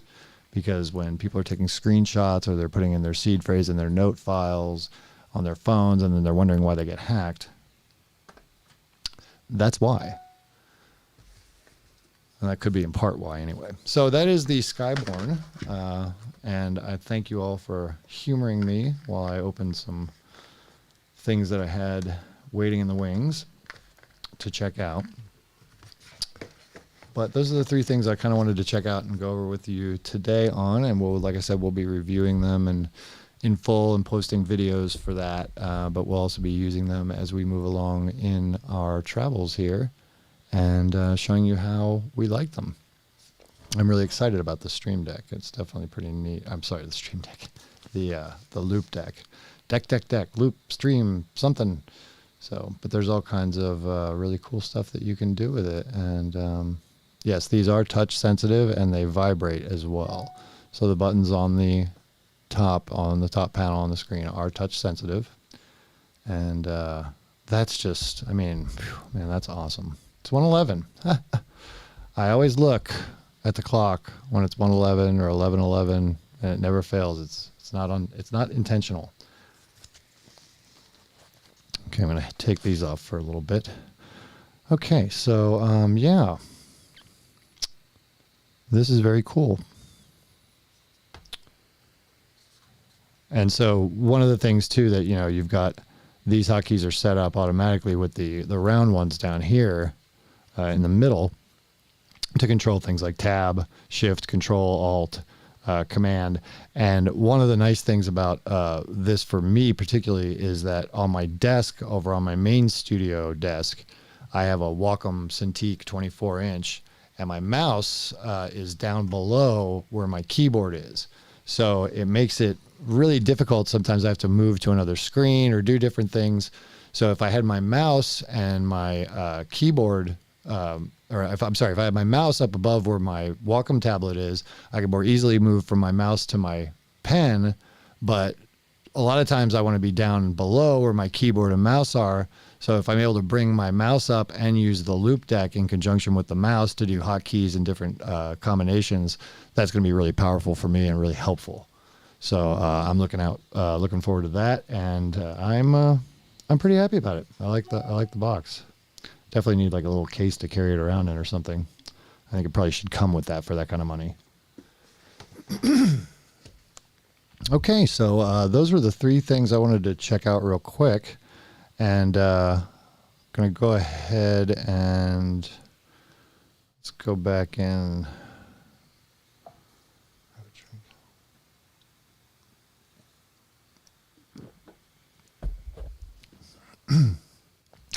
Loop Deck wants access. Access. This is Lulu, a network blocker. Okay, so I'm going to go ahead and do that. How to talk to your family about online safety. Okay. I don't want to find her. Firefox. Okay, what am I doing here? What's going on? Safari. Okay. So we do have some we have some events coming up I did want to talk about. Not us particularly, but industry events. I believe is Adobe Max. When is that going on? max.adobe.com. Let's do this. Register now. So join us in person or attend virtually for free. Register early. In-person attendance is limited.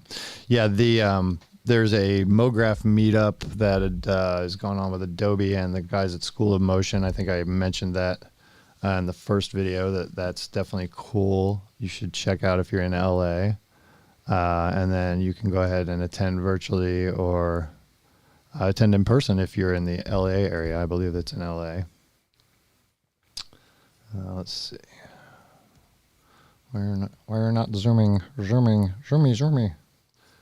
Okay. You're not gonna play nice, are you? Okay. So let's see what is happening in Max.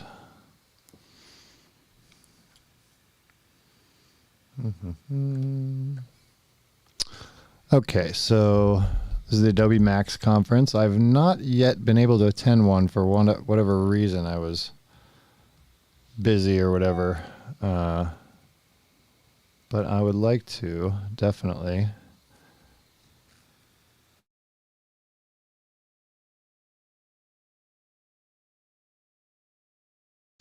Yeah, so it's in Los Angeles. We've got meet us in the community pavilion. I wonder where they're having it.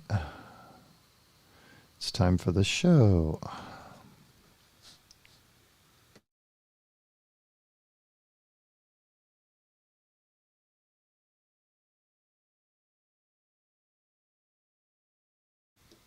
An essential gathering of professionals.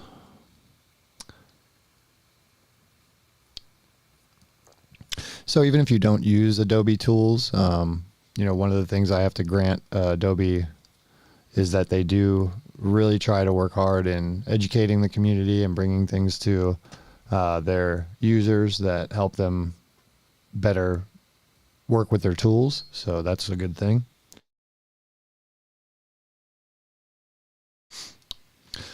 And yeah, Adobe Max is one of them. So I've heard very, very good things about it in general. Again, you can attend for free if you register now. We'll go ahead and tweet this link out real quick. Attend Adobe Max for free. So we're tagging ourselves in there as well because we are catching Adobe Stream. Hello, Adobe. And we have worked with Adobe over the years, many, many, many years. See, there's a Twitter problem. I'm going to have to crash Safari. Oh, will it work? Nope. It broke Safari. I can't cancel or do anything, so I have to quit it. See, Macs aren't impervious to problems. Sign into LoopDeck. Yeah, I need to sign into my LoopDeck account. So, yeah. I know. Okay, so back to Max. So I'm going to go ahead and we have to copy this now. See, this is the kind of stuff that takes forever that you shouldn't have to do, but you do. So I'll go to Twitter. And yeah, I mean, part of what we're doing here is we are catching streams. We're letting people know what's going on and helping you out in the community. I highly recommend that if you are not using Adobe tools and you are of a more professional nature or wanting to be, that you consider it because there's a reason they're Adobe. Let's see. Free to attend virtually.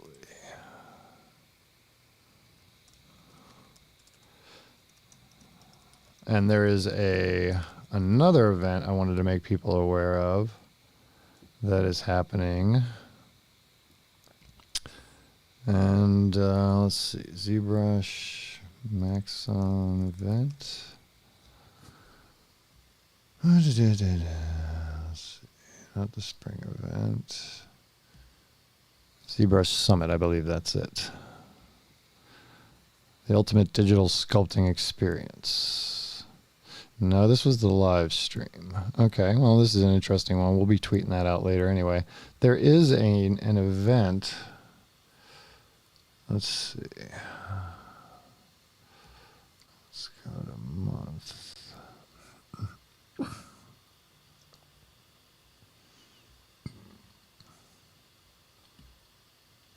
There it is, the 3D in Motion Design Show. I should have known that. November 2022. Oh, there's a special ZBrush thing too. November 9th. October 19th, live from NAB New York. I didn't even know there was an NAB New York. They were all in Vegas.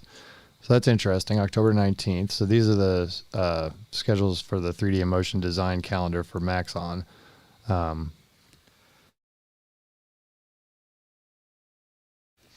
They have a great team of artists and creators who does all kinds of training and open forums, and they're very involved in the community. Really, really like the guys and gals at Cinema 4D. I'm thinking Ellie and Winbush and a bunch of other people who are just great trainers, and I want to thank them for all the great training they've been doing. But there is.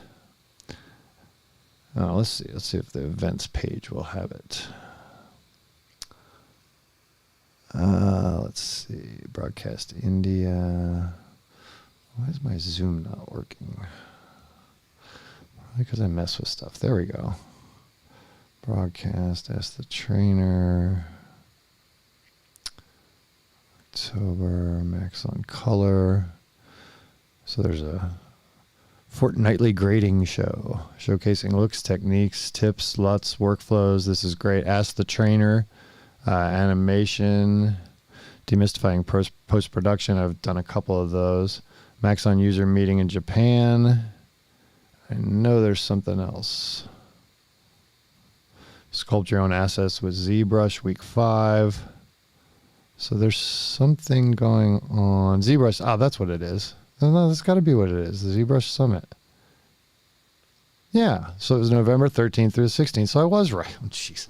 I thought this was a old Summit one. Okay, so if we watch this.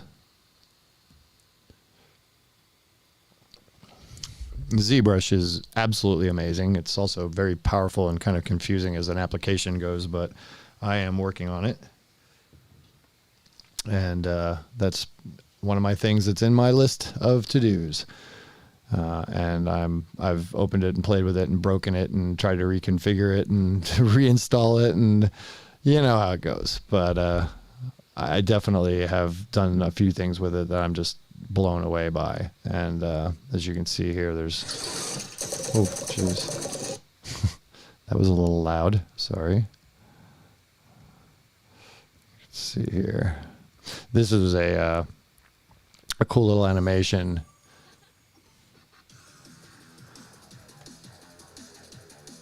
And the guy who did it in Cinema 4D, one of the things that was really cool was he was showing, let's see, hold on just a second.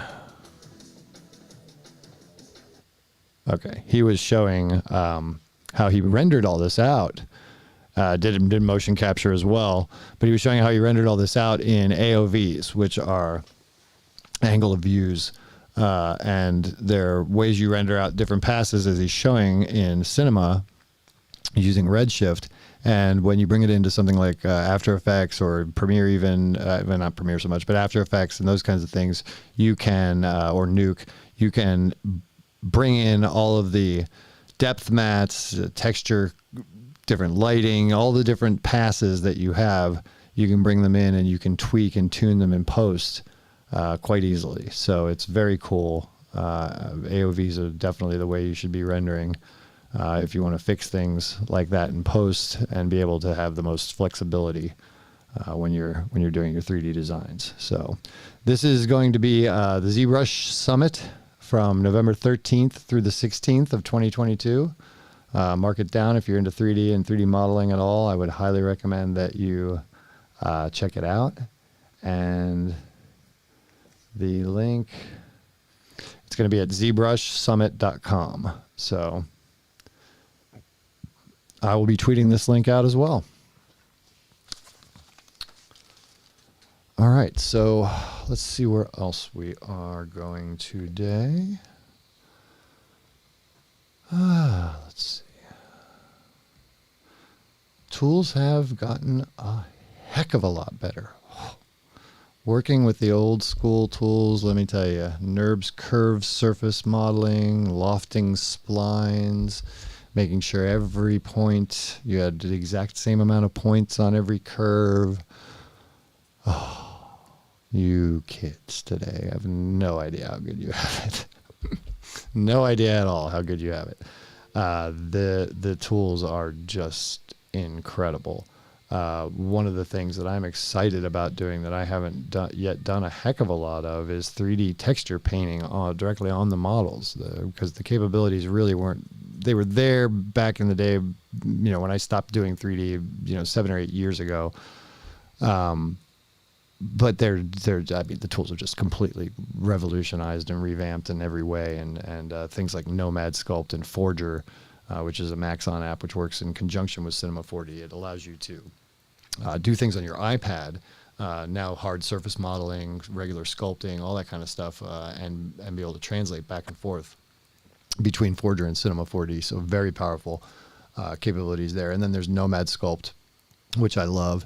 The one guy wrote it, a lot of WebGL libraries and different things, but still he wrote an amazing application that allows you to, light and texture and render your scene. I mean, not, animate it per se, it's not a full-blown package, but I mean, it really is a full-blown package in so many respects, from the way you can model and do voxel modeling, and it's incredible for what it's, I think it's $40 on the App Store. It should come with every iPad Pro. It's just amazing. It's an incredible application. And then you have programs like Blender. My Lord, I think I went on about Blender a little bit in the first episode. But Blender has been around since 1996, and it wasn't very good back then. I'll be honest. Ton came in and showed it to me at SIGGRAPH one year, and we're looking at different things, and I liked the idea of it, the idea of open source and the idea of bringing a package like that to the masses. I think Ton and the Blender community, Blender organization, foundation have done more to bring people into 3D than anyone, because they've just offered some tremendous tools for free. Blender is incredibly powerful. When it comes to workflows and actually using the application and how effective you can be with it, I know that there's a lot of people out there like John Dickinson, for example, is a great one on YouTube to check out. He's got some really nice videos, and he goes back and forth between Cinema and Blender. When you work with different applications and you work with different workflows, you'll find certain things you like about one versus the other, and the little I have played with Blender, it seems, fairly intuitive and very customizable and that kind of thing. So I'd have no problem probably picking it up. It's just a matter of how much time is in the day. And I've been focusing on creating digital twins with Cinema 4D and Redshift, and then working on getting render times down and figuring out, the lighting and the texturing and the new node system. And so there's tons and tons of stuff to figure out and to enjoy deep diving on. For myself. You can't know everything, but I'm trying to. No, I'm kidding. I'm not trying to know everything, but I do like to know a lot about a lot of different things. That way I can hold intelligent conversations with people. I can learn more, and I can contribute, hopefully, to any given conversation if it's in my wheelhouse. So yeah, Maxon's got some good, interesting things going on. We have really kind of narrowed the playing field down for 3D companies as far as who is viable anymore, haven't we? I mean, we've got Autodesk, we have Maxon, we have some other smaller companies that are more specific, but they're very, very good companies as well, like Marvelous Designer for fabric. We've got the Daz line of tools for kind of virtual avatars, metaverse models, things like that. Poser, Poser Pro kind of stuff. When it comes to pro level applications, we've got Maya on the high end, on the super high end for production facilities. People are customizing tools and that kind of thing. We've got Cinema 4D. We've got Blender. Some people are still using Lightwave. That was my weapon of choice for many years. But there aren't a heck of a lot have gone away. Some people are still actually using old machines with Softimage on them, I've heard. But when it comes to the software itself, you've got Maya for film and video for high end, and 3D Studio Max for game development primarily.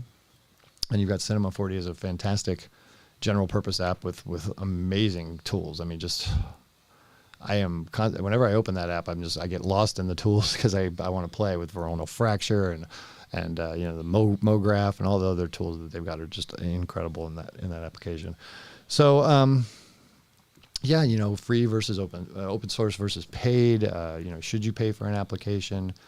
All of those things are questions that I believe we've answered them to our satisfaction, but other people have those questions. Why should I buy something when I can get it for free in Blender? And maybe very well that should be the way you go. We are not going to ignore Blender at all. I plan on very much learning it and making it a part of my workflow and StreamCatcher Society's pipeline, because it is a force. It's a force to be reckoned with. Just like you can't ignore AI art, you cannot ignore Blender.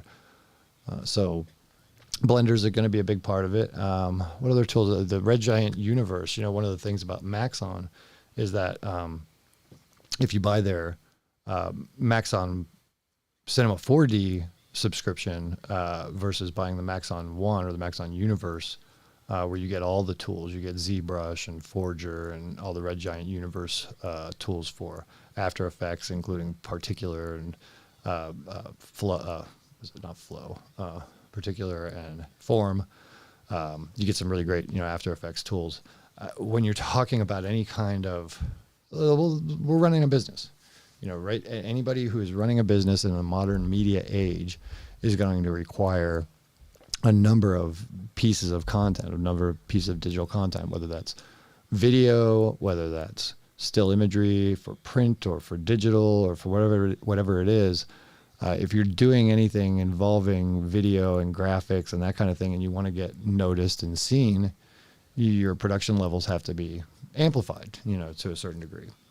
And depending on what you're doing, of course. But being able to create particle effects and do green screen techniques and do all kinds of things as a small studio or a one-man show or one-woman show allows you to have tools and capabilities that just weren't available to people like us, 10, 15 years ago. Or if they were, they cost a lot more money. And so with new technologies like AI tools that do green screening better, with all kinds of things are going to change and morph and shift. And we want to definitely stay up on top of what the best stuff is for you out there to use. And we torture ourselves all the time. Should I buy this? Should I do this? How much research it? Price shop it, do all the things. Sometimes, we make a mistake in buying something and we're like, this wasn't good. And, we return it. But we want to make sure to keep going with a wide range of tools that we're going to check out for you from low end to high end so that how they work in production facilities, not just, hey, here's an unboxing, isn't this pretty? Ooh, it does this, look at that. Full reviews, full time-based reviews where we look at it over a period of months, we come back to it and we say, was this worth it? Should the company do something about this? What is good and bad about this? So we're going to continue to do that. And let's go ahead and move on. So we got Cinema 4D, we got ZBrush. But I think there's a Blender event going on too. Let's see.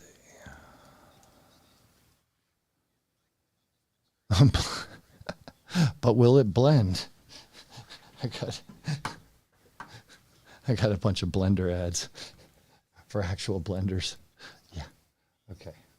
Blender Conference 2022. There we go. Celebrating 20 years of open source. What is this? Yeah, celebrating the largest group of artists. Felix Meritus Amsterdam. So that's 27th through the 29th of October in Amsterdam. Talk about a place to be for a party. They're going to have food and drinks and the schedule, special interest groups, private meeting rooms.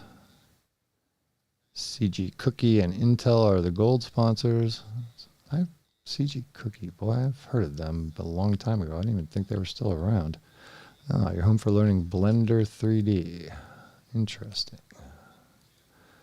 There's Blender Bros. There's a bunch of really great tutorial stuff out there. We're going to definitely try and cover more of for Blender. We are not going to ignore Blender. I mean, we love Maxon. We love the people over there, but we realize not everybody's willing or able to pay that kind of money for the software that they use. So we will definitely be covering Blender in lots of different ways, and interoperability with, in between Cinema and Blender. I'd love to do some stuff with geometry nodes in Blender, bring it over and do some things with Cinema 4D and cross-pollinate. It's always fun to do that kind of stuff. You can do very unique things that way.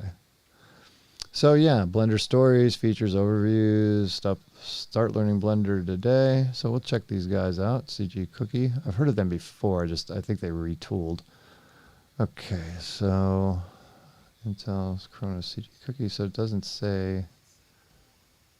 have a price or tickets or anything. I don't see any price or tickets. That's odd. Let's see. Okay, here we go. Schedule, speakers. Let's go Blender Studio. Okay, Development Fund. Blender Conference. Well, that's interesting. There's not even a button to buy a ticket. Okay, might want to get on that, guys. All right, maybe you have to log in to do it. So I don't know if I have a login for that or not. Let's see, Blender Foundation. No. So I need to register. Okay, so we'll do that at another time. And okay, so we haven't gotten any live chat. Live. That's all right. We are learning. We are getting better by the day.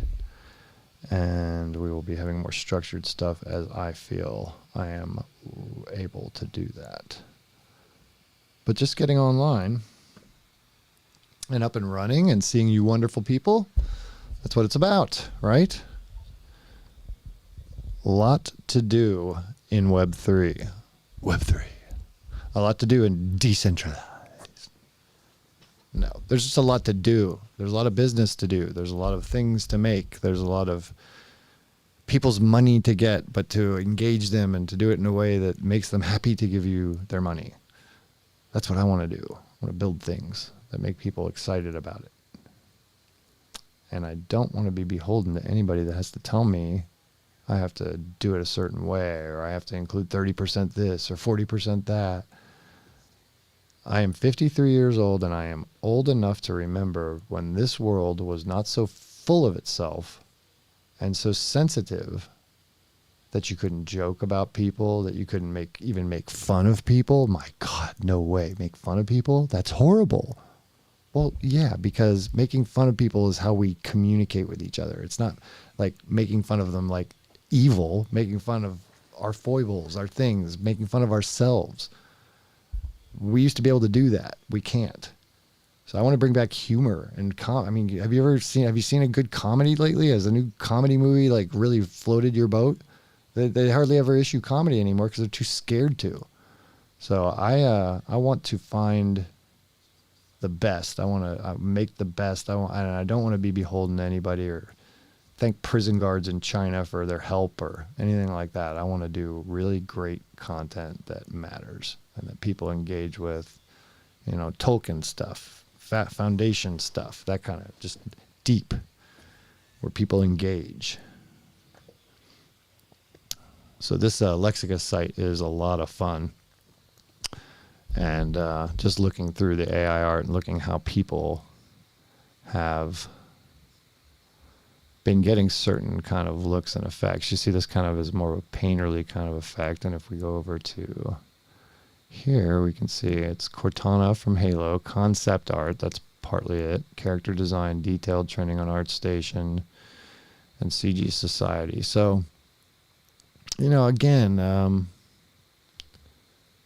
the prompts don't have to be detailed, you know, but I tend to try to go with things that give me more crazy stuff. And then, you know, most of this isn't usable, but this part is, or, you know, there's very small areas that are usable, but I can get really great stuff out of it sometimes when I'm not going for a whole image. But look at this. This isn't bad. It's not a bad looking spacesuit. All right, let's see what they did. Astronaut looking at a huge white sphere in the sky. That's very interesting. Now here's a... okay. What they were trying to do, it didn't really work. But an astronaut looking at a huge white sphere in the sky. What they wanted was a nice reflection of a white sphere in the sky on the helmet. And I guess they kind of got it. I'd be interested to see this iterate multiple times and see what it would do, like on Stable Diffusion Local. But yeah, you can, you know, you copy the seeds and copy the guidance scale and try to recreate the images. You'll never get the same image twice out of Stable Diffusion, which is why I think it's named funny. But this, you know, gives you this gives you great ideas to riff off of, because, like, for example, I never thought to, I haven't yet thought to put something in that would cause a reflection in something. Just by describing it, but that's an interesting way of looking at it, where you're describing the scene based on light and the color it picks up. So that could be a cool way to do it. Oh, let's see. That's a good shark. Wow, that's a really good shark. An anthropomorphic, not all caps, exclamation point shark, illustrated by Antoine Varney Karen and Jay Lasaffer, trending on ArtStation. Yeah, that's the trick. You know, I think personally, for me, is like finding that blend between what the GAN's typical output is and like 3 or even 4 different artists' styles that, if they're weighted right, blends together to make a different style that's, you know, something that you're looking for. That's kind of what I go for. But I like to get more realistic stuff sometimes, and the animals seem to have been pretty hard. I tried to do a snake and snake heads, and very few of them came out decent. Let me see if I can find that. Let's see if I can find those snakes. Yeah, it's definitely, it has issues with some stuff, and I know that, like, for example, we're running, I keep on saying for example, I think, we are running Stable Diffusion 1.4 locally, and 1.5 is supposed to be coming out very soon, but I have not heard that. And then I'm using another application on Windows by a guy by the name of Noomcrad, who doesn't like crypto bros, evidently. And I'm not a crypto bro, thank God. But he's the guy that wrote NMKD Stable Diffusion, which is the GUI that I'm currently using to run Stable Diffusion locally. And I'm taking a lot of images, depending on what it is I'm doing, because I'm trying to do series for different styles, for different looks, for different purposes. And one of the things that I'm doing for some of them is I'll take images and move them from GAN to GAN and run filters or processes through them that change them, and then bring them back, and then maybe even in-paint and do some in-painting and Stable Diffusion and that kind of thing. So having a lot of fun. I mean, it's definitely, it's a new way to work, and if you want to do it well, you really have to understand it. And right now, I'm not even sure what some of the limitations are, like, if this number goes from 0 to 100, or if it goes from 0 to 10, or, those kinds of things, because manuals aren't exactly the strong suit of most people these days when it comes to software. So what am I looking for? I'm looking for NFT work. And let's take a look at some of the snakes. Objects, things, snakes. Yeah, we could go through and take a look at these real quick. So I ran a number of, well, not a number. I ran probably 3 or 4 different prompts through Stable Diffusion in different ways with different combinations of words to try to get what it was I was looking for. And what it was I was looking for was simply basically a snake jumping towards the camera with its mouth open. So, mostly the head, that kind of thing, for compositing for later. And I wasn't able to get that. You can see up here kind of the formation of a head. Just a massive stuff. I mean, some of the shape and form it comes up with on its own is just so neat. This could kind of be a wild, weird looking snake or dragon head. Pieces you can pull out of things if you know what you're doing to be able to do that, then you can do a lot of things with these images. Just pulling things out and colorizing them or whatever. But again, as you can see, it's definitely not giving me what I wanted. And we've got a lot of them that I can go through. And then, for some reason, even when I put in Stable Diffusion, you're supposed to be able to put something in brackets that you definitely don't want in the image, like people, but it doesn't work. So that's not always going to be apparent to you as far as why something isn't working or something is working. It just tends to have a mind of its own. But I love the snake skin and the little patterns and textures that it creates. It's really amazing.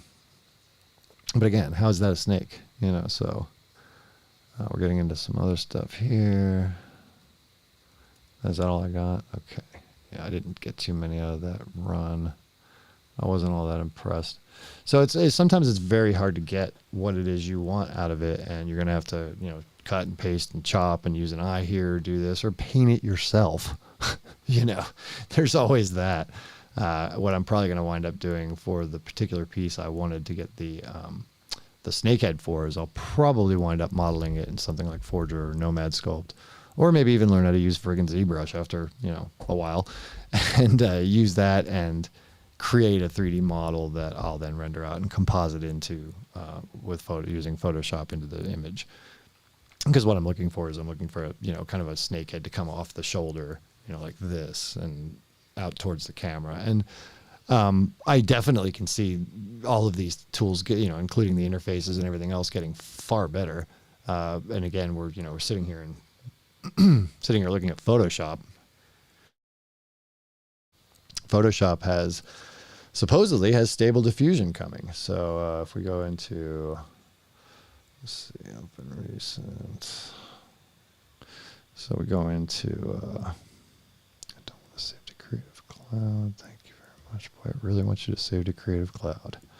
Wants to see your cloud. All right.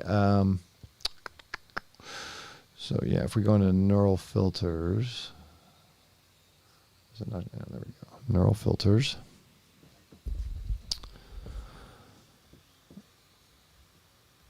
There supposedly is an AI tool that's going to be coming out in Photoshop. And I don't think it's any of these. Water long exposure? What does that mean? Ooh, look at that.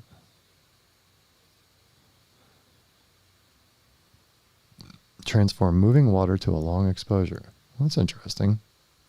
Yes, I'm interested. I keep telling you I'm interested, Adobe, and you don't do a damn thing about it. I am interested. Do you need a firstborn? Okay. Be fun. Be nice. You don't have to be a jerk, but don't take crap from people. If something's stupid, call it out. That's how stupid stuff gets fixed. If we all just agree that it's okay, and then it goes on, then we have to deal with stupid stuff. Don't be stupid. All right, so yeah, there's a latent vision. That's what it is. Latent visions is, I believe, is what that's about. So give me, and then boom, boom, boom, boom, boom, boom, boom, boom, boom, boom, boom, boom, boom, boom, boom, boom, boom, boom, boom, boom. Latent visions. So let's take a look at that real quick, because I did want to explore this further. Latent. Let's get off a caps lock. Latent visions. My typing used to be way better. Photoshop. Plus, it doesn't help when you move around on 14 different keyboards all day long. You can't get used to any given one. Neural filters, list, and facts. Neural filters.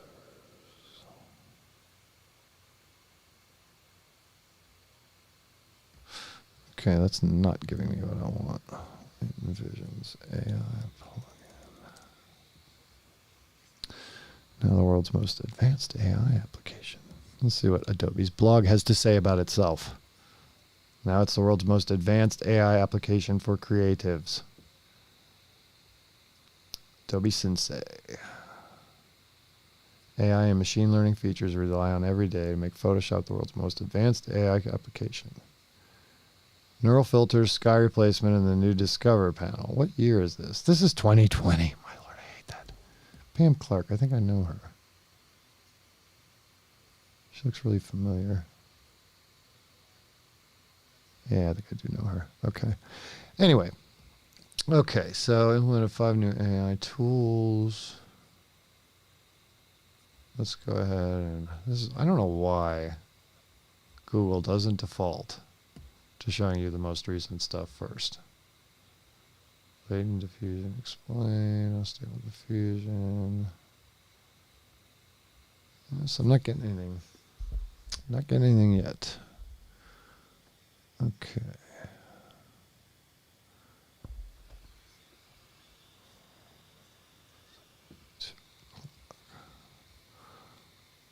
All right, so we'll look that up more. We'll maybe ask Adobe about it and get back to them. We've got to do our loop deck.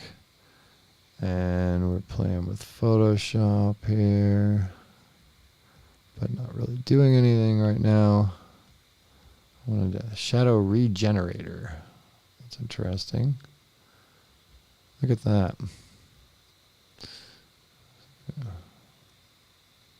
Tell it where the light is.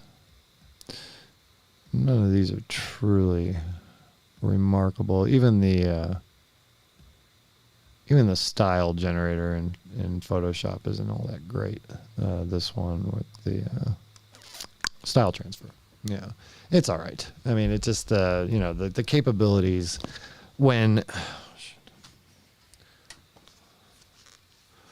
you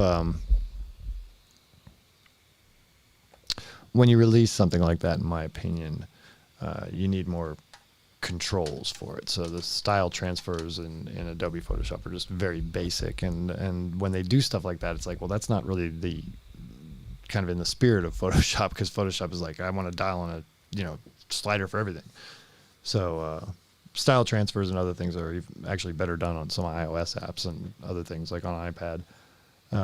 But I'm hoping it'll get better, and they're supposedly, like a friend said, they're releasing AI stable diffusion inside of Photoshop, which that could be really interesting. I mean, depending on what kind of implementation they deliver, imagine going into Photoshop, which was, an image manipulation tool, and basically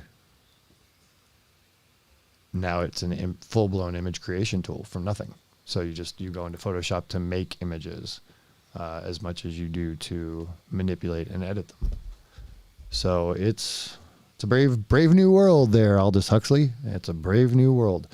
We're going to find all kinds of interesting things coming down the pike, as we talked about a couple days ago. They've got, why is my keyboard not working? A couple days ago, they've got, what the hell was I saying? Damn it. Now Photoshop won't quit. Okay. I don't remember what I was saying. Okay. So we're going to get some guests on. We're going to have some tutorials. I think Saturday we're going to focus on AI art. And I'm going to do an entire episode in front of my Wacom tablet, in front of my desk over that way. And we're going to sit down and kind of go over what I know about AI art. And I'm going to do a little more research and have a good list put together for Saturday. But I think at this point we'll probably 2 o'clock, so it's 3 hours. Probably call it for tonight. We may go live again tonight at 8 just for a little bit. We're going to have the live stream that I'm doing in one playlist, and then we'll have kind of a fun playlist, and we'll have review playlists and everything. So please make sure to follow our YouTube channel and subscribe. And I haven't said that in the 2.5 hours I've been on this. So yeah, definitely follow and subscribe, please. And if you're watching this after the fact, any suggestions for anything that you would like to see us cover or review? We're going to be going more deeply into more software, more hardware, covering AI art. We're going to cover the business of art and how you are able to help yourself pick yourself up off your, off the floor and really get something going with your art and make something of it, make a living with it possibly. We will not be promising you Ferraris and Lamborghinis and, all those things. We will be promising you help to try to get you to a better station in life and a better place like where I currently am. This was a long time coming, and it took a lot of effort and prayer and other things. But I'm glad to say I'm 15 years sober, and I am ready to really help anyone in the computer graphics community and the NFT community and the crypto space and all of these spaces that seem to be converging towards something really, really amazing and, potentially dangerous, but something really amazing. And this global community that we have where we're able to talk to artists and do some shout outs here, to Mish and Jody at the VEC Center, to Cristiano and Brad and Marie and Walt and everybody at the Expert Advice crew, to Tex Write-Off, to all the people I know on Twitter, Kabir and Bud and all the great people I've gotten to hang out with and know, Doug, my friend Doug, who might be watching. All the people, Feels, Doc Wu, everybody that I've been hanging out with that I have had the pleasure to meet and spend time with. I hope to be doing something with you at some point, someday soon. So I think that this whole space and what we're doing and what we're going to be able to bring to especially younger people to help them on their path. I don't want them to fail. If they've got something great, if they've got great ideas and creativity and skills and everything else, you can still fail tremendously. I've done it. So you want to have somebody who's got your back, who's going to believe in you, but who isn't going to blow smoke and is going to tell you the truth who's going to tell you the truth no matter what. And if it needs to be rough, it sometimes is rough. And sometimes when you're told lies and you're told that something is great when it's not, and you wonder why you fail, it dissuades you from doing it at all. So we don't want you to do that. We want you to learn how to do things properly, learn how to do them in the right order, figure out what works best for you in your given situation, and adapt and act accordingly. OODA loop: observe, orient, decide, and act. So. All right. Well, again, I'd like to thank everybody for tuning in. We've been on for about 3 hours. We could go longer, but I'm going to go ahead and cut it for today. I think we covered quite a bit. We're going to, again, go back and cover more in depth the Loop Deck creative tool, which I'm already digging pretty hard, I got to admit. This is going to be my new little best friend, I think, on my desktop anyway. We covered the Skyborn Smartfolio 3, which is a beautiful leather-bound, hard notebook that charges your phone, can hold a bunch of stuff, and is substantial and meant to be that way because it contains substantial information that you never want to lose and you want to keep. And this will be going in my safe when I'm not using it or if I'm out of the office or out of the house. And that's where you want stuff like that to be. And then we have, finally, the Black Magic Design Hyper Shuttle HD. So anything with a jog and shuttle wheel, you had me at hello.